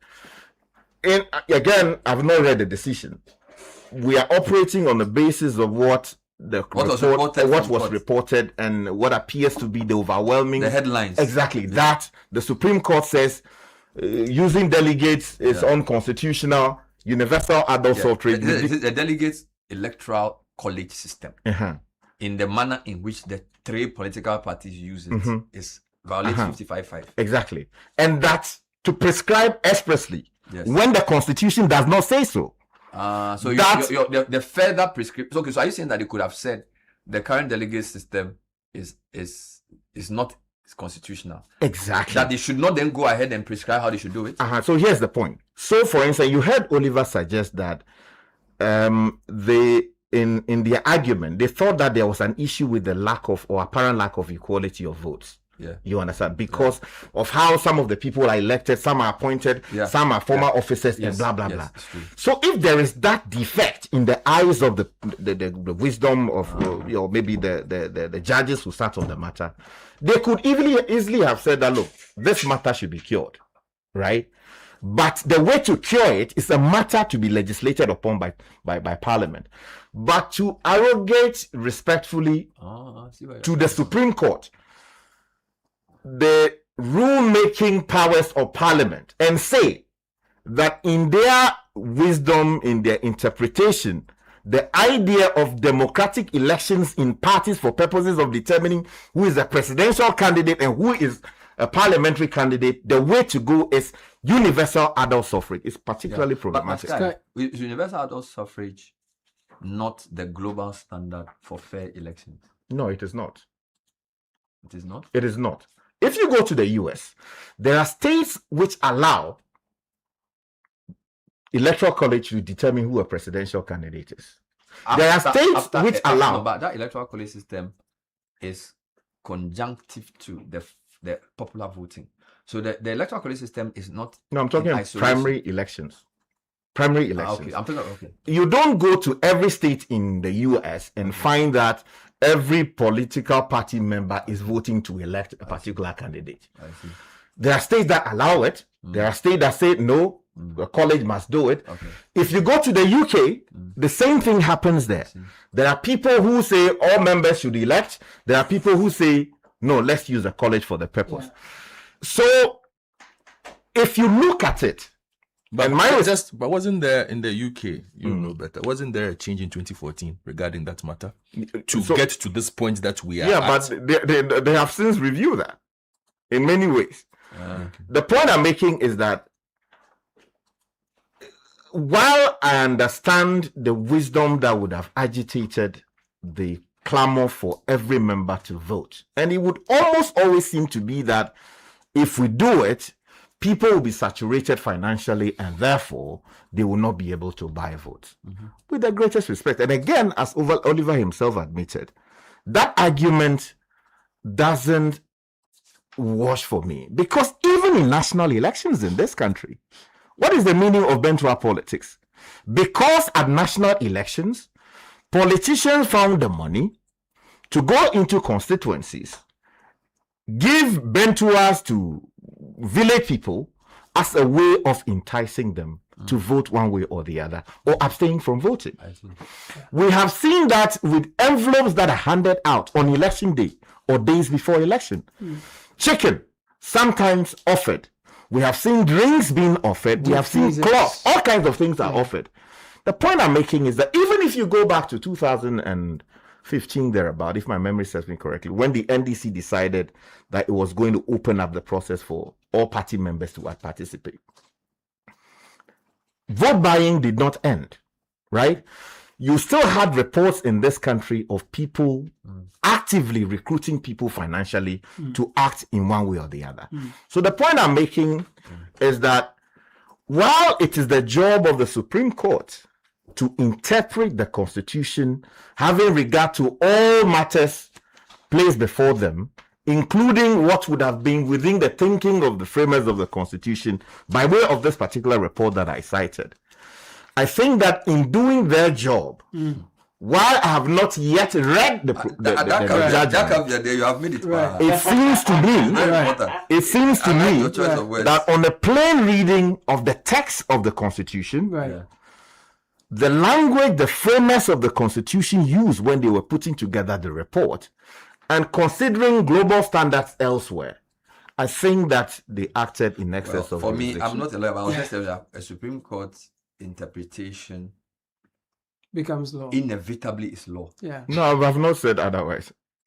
But that's why I wanted to ask you. You are saying that. You are saying that. You see, you are saying that they are legislating. They are taking the powers of Parliament. The judgment of a Supreme Court, when it's become part of our body of law. I have not said otherwise. So fine. So then you have to explain properly what you are saying. That the fact that they see, because interpretation is also lawmaking.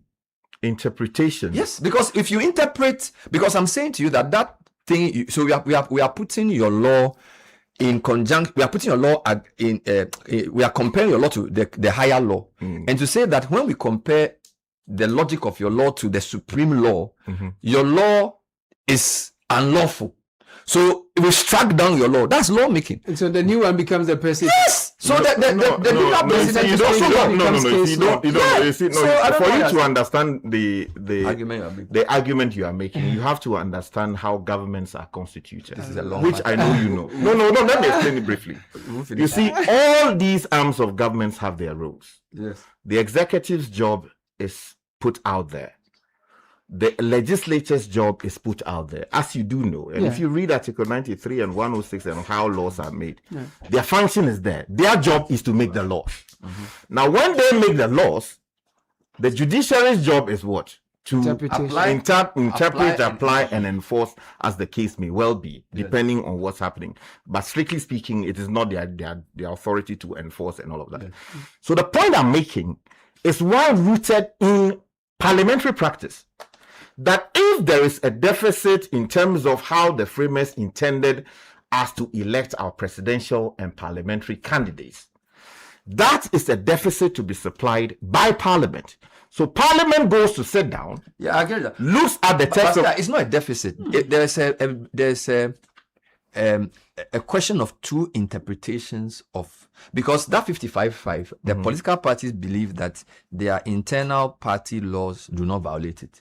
The plaintiffs believe not that all of them. Some say yes, but the plaintiffs believe that the internal party laws violate 55-5. Yes. So the Supreme Court says, I'm listening to both sides, and I agree with the plaintiffs that these laws that you use to constitute electoral college violate Article 55-5. Therefore, those laws are unconstitutional. So that's number one. Good. So your point is that would have been enough. But I'm saying that you can go ahead and say that based on our understanding of 55-5, because we are interpreting the law, go and give every man in your party the vote. And that is not lawmaking. No, that is their job. Bernard, we are at liberty to depart on this point from each other. But I am articulating my view in terms of my reading of the material that founded the creation of the Constitution. The people said they were setting a minimum standard. And in the language deployed under Article 55, they said conform to democratic principles. And it is not undemocratic to constitute an electoral college once certain things have been properly done to elect a candidate for one purpose or the other. You see that, again, Oliver in his own submission admits that, look, our parliament is sort of what? A college, isn't it? Yes. Because we elected them, because we cannot all go to a Kakra conference center and say, oh, we are voting on one matter or the other. So we delegate that authority to Parliament and say, on certain matters, take decisions for and on our behalf. But all of us who are qualified vote for those parliamentarians. The problem with the current system is see, that's why I asked Oliver a question. If ordinary party members had voted for the delegates, and then the delegates then choose the flag bearer, there wouldn't have been a problem. So the challenge is that the people who constitute the electoral college are not democratically constituted. Hold on. That's the point. No, hold on. You see, that is where the problem is. And that is why, in my respectful view, the Supreme Court went beyond what in my little hold on, please. Ought to have said, which is what? That you said here, that some of the elected, the people who formed the electoral college were not properly elected. But it is the fact that many of the people who formed the electoral college are elected. Okay. So if those who are not elected are the problem, they are elected by who? By the party people. The party members, simpliciter, don't vote. Meaning what? You see, there's no register of political party members of NDC or MPP constituting an electoral system.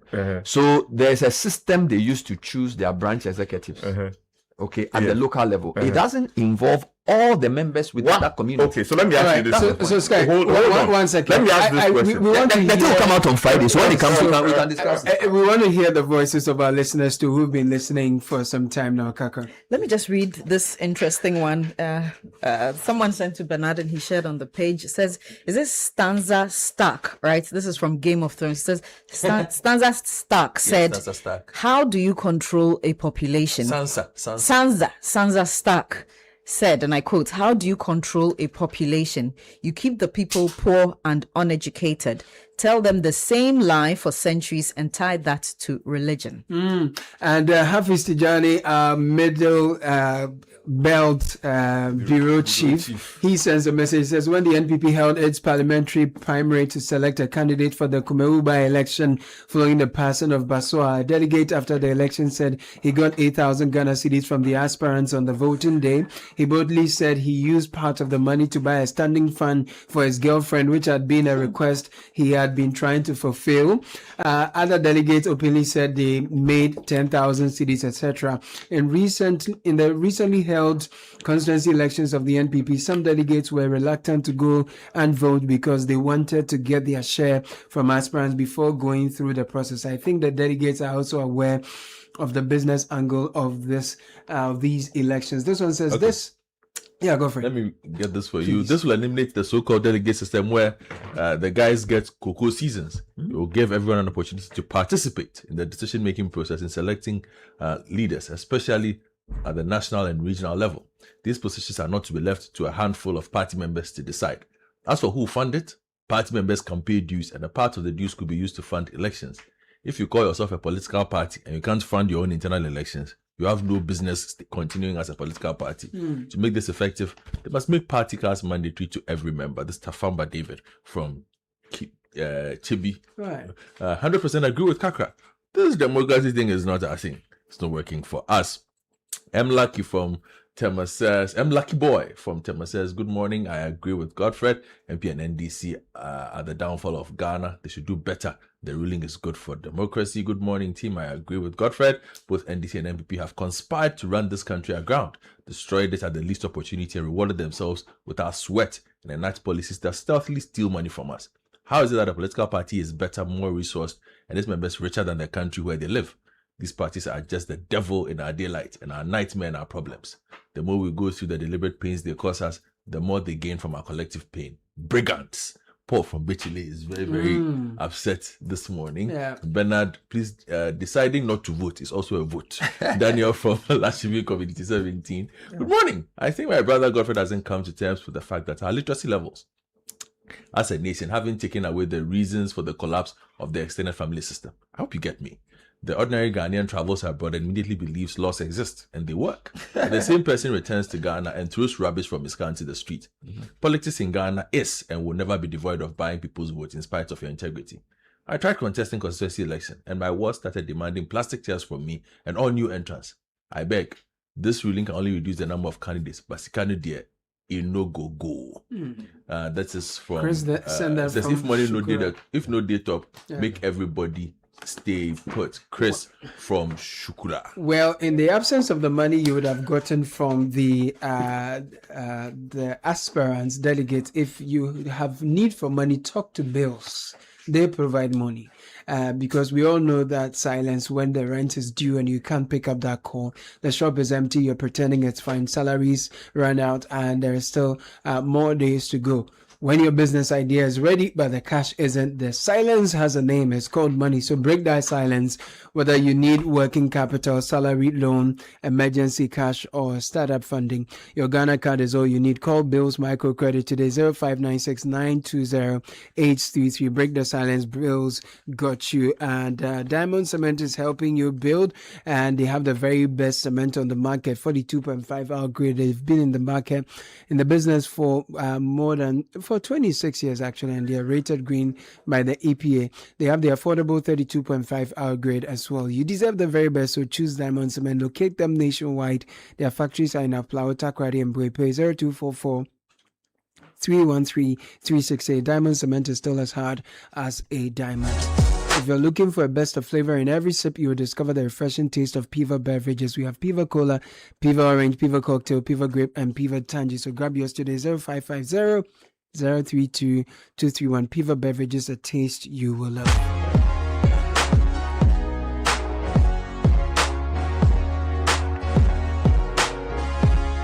We have more on the show. Stay with us.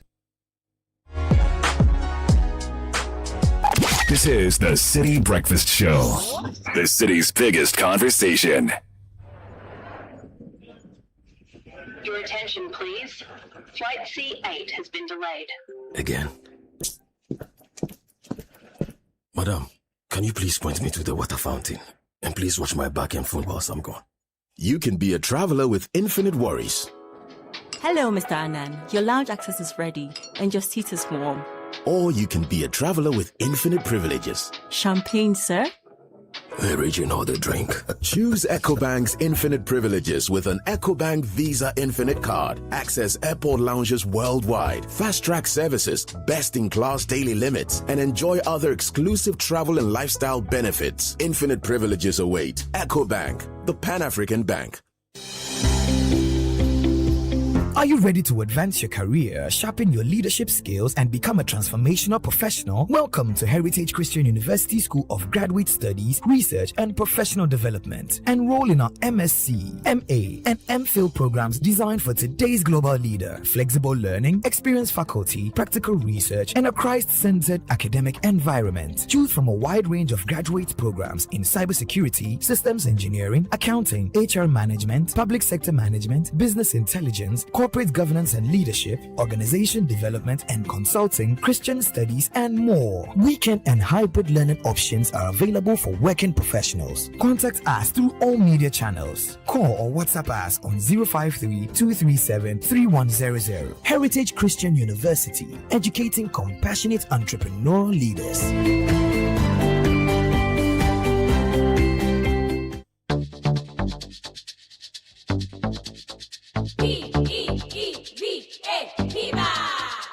Looking for a burst of flavor in every sip?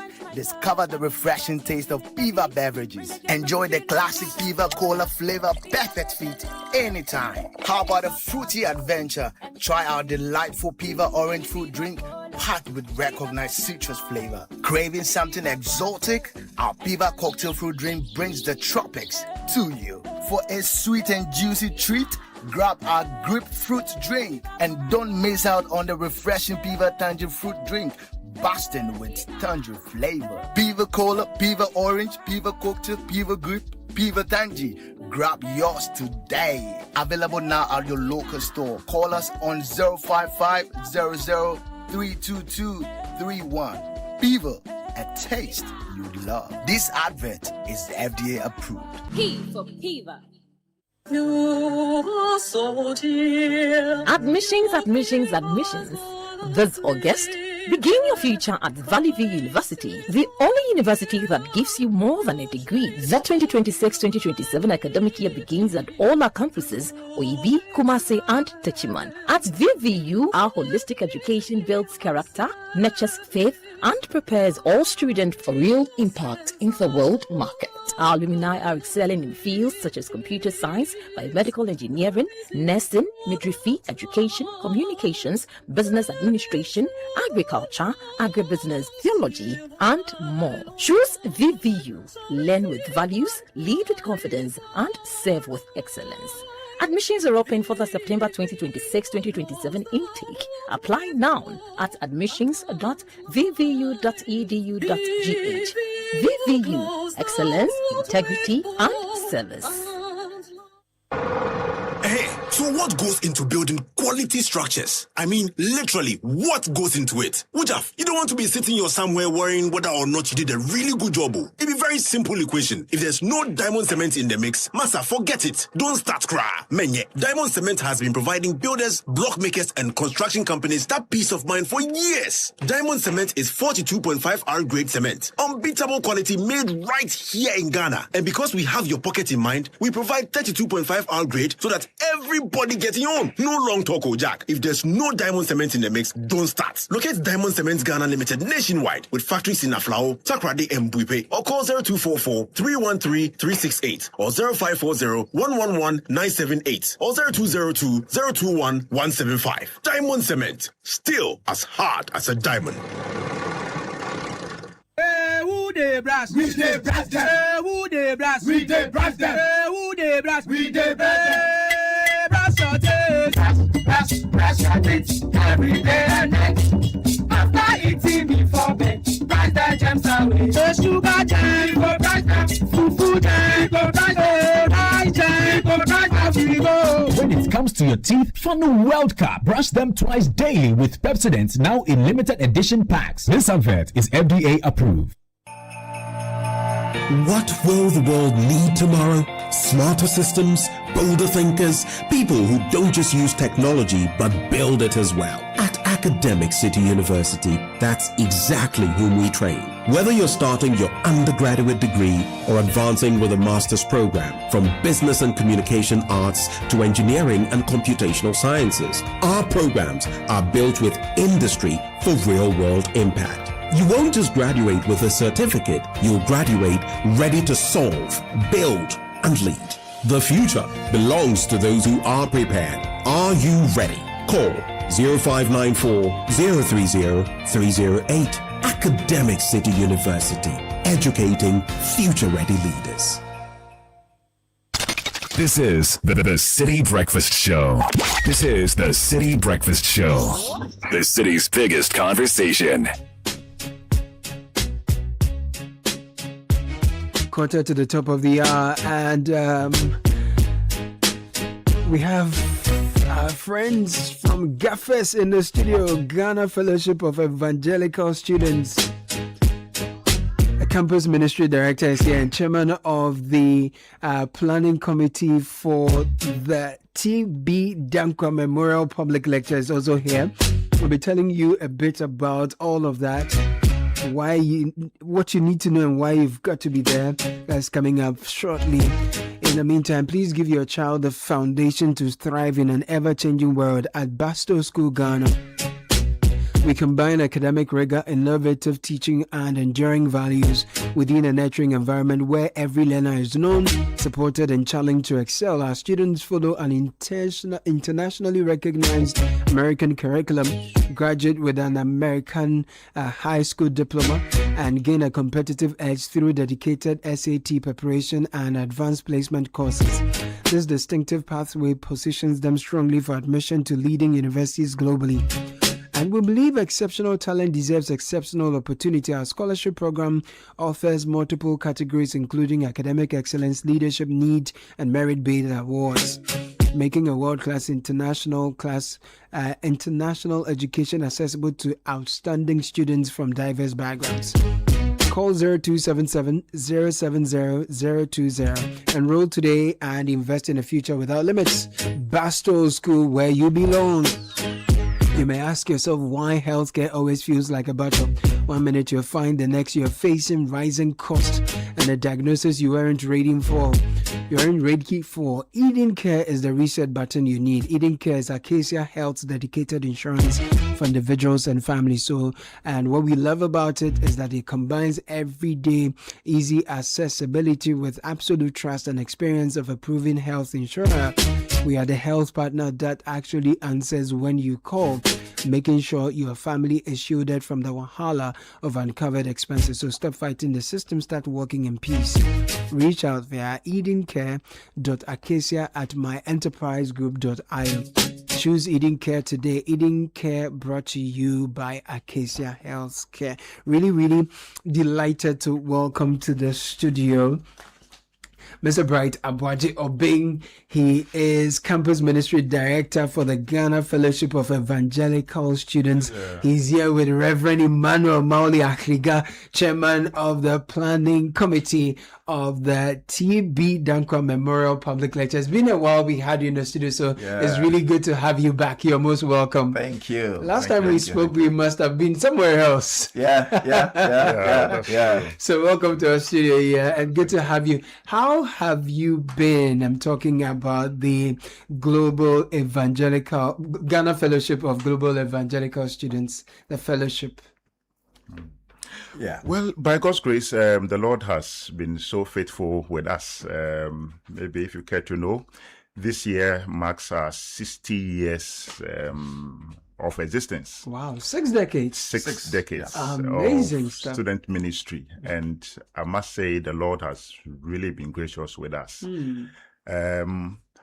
When we look back, we can only but say thank you to God, because a number of people have passed through the corridors of GAFES.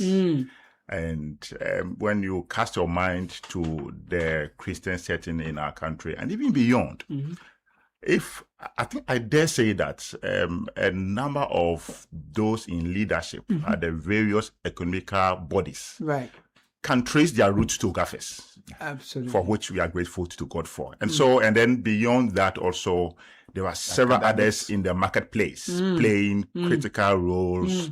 And again, they trace their roots, their Christian walk, their discipline, spiritual character, emphasis. integrity. They trace all through the Ministry of God, for which we are grateful to God for. I must say that back when we were in Pensa on Lagos campus, GAFES was a very vibrant Christian fellowship, and it was always good to interact with fellow believers from GAFES. So we are happy that you're keeping the fire blazing. Now there is the T.B. Dankwa Memorial Public Lecture that we've been having in the past. How long has this particular lecture run? What is it about, and what does it seek to achieve? We have been running this lecture for the past 9 years. 9 years, almost a decade. Yes, almost a decade. Nice. To honor T.B. Dankwa, the first staff worker. In fact, when he took over, Ghana's Christian population was 41%. Okay. That's in the 1960s. Okay. 41%. And traditional religion was 38%. Right. And he came in knowing that there is a shift taking place. And then you realize that the tertiary institution also was very tiny. Nationally, about not more than 10,000. Yes, not more than 10,000. But he found that strategic. Right. Discipling students, you are discipling the nation. Right. So he poured his life into this business of discipling future leaders, future influencers, future policymakers, and future churchmen. As my brother have said, a lot of the key national leaders now went through GAFES.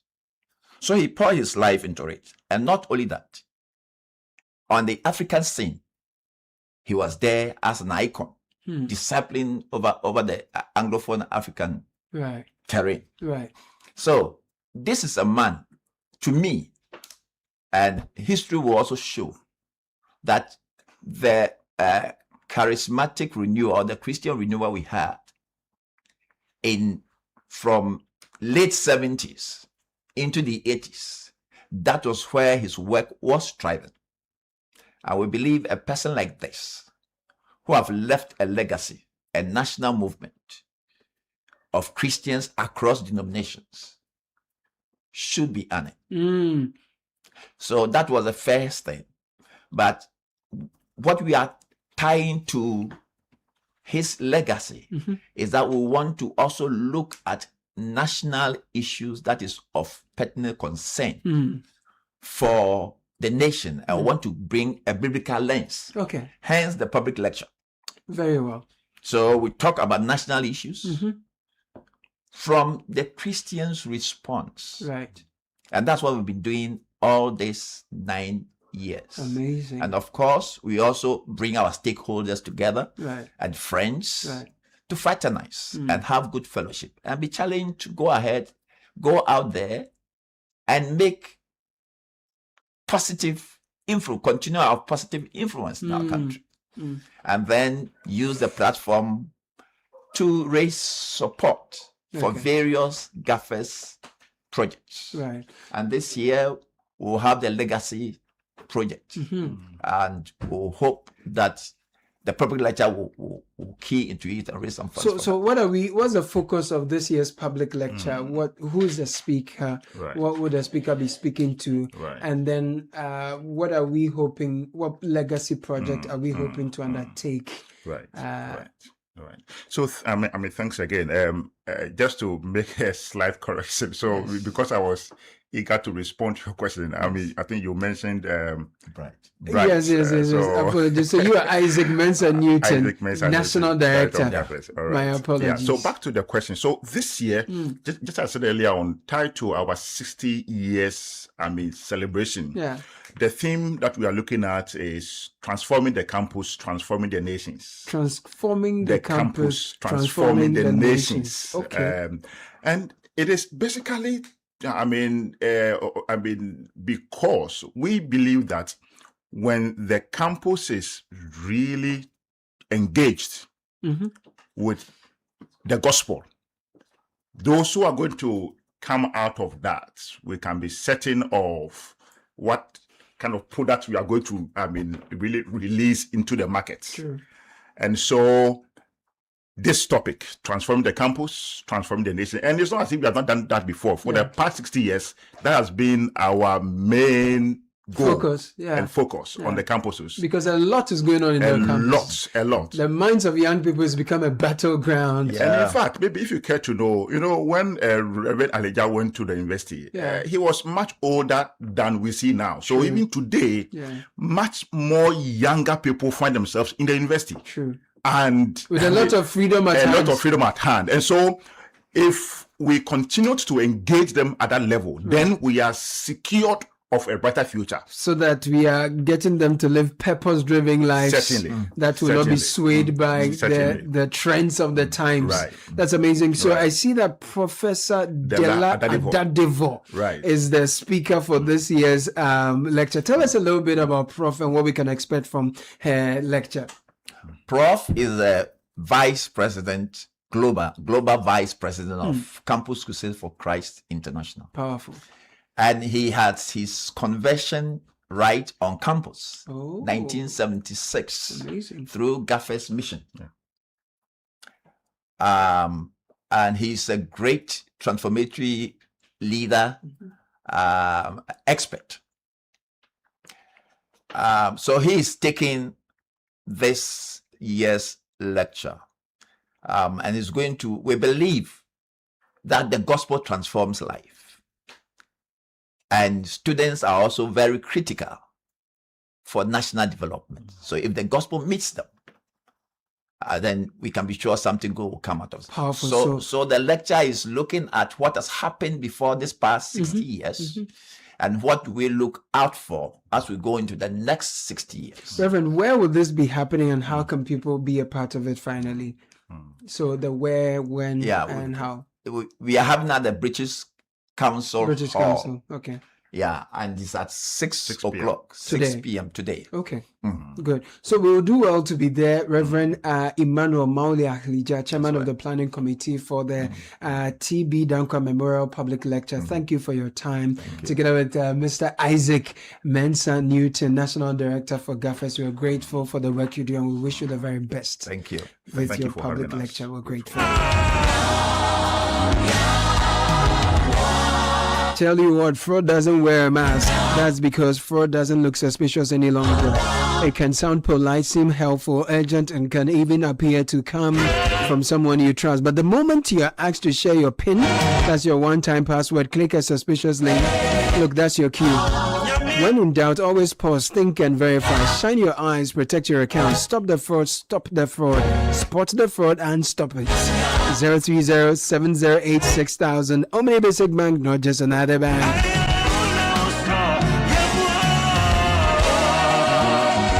Life Source International School is an all-girls STEM and entrepreneurship boarding school where we raise leaders and industry creators.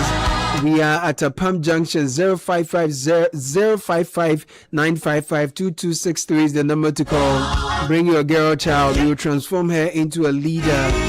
We accept kids from Cambridge AHS 1 through A levels.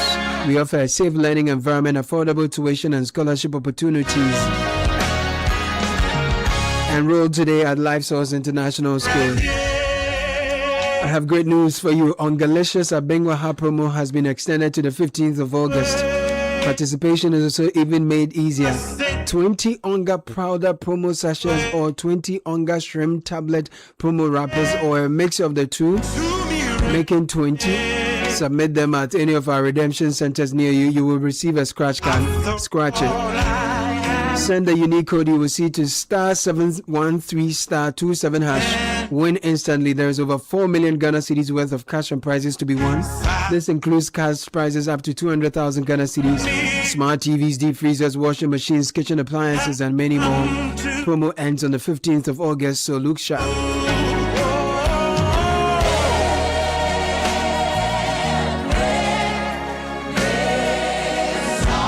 Indeed, Ebenezer, that's why the Lord has brought us.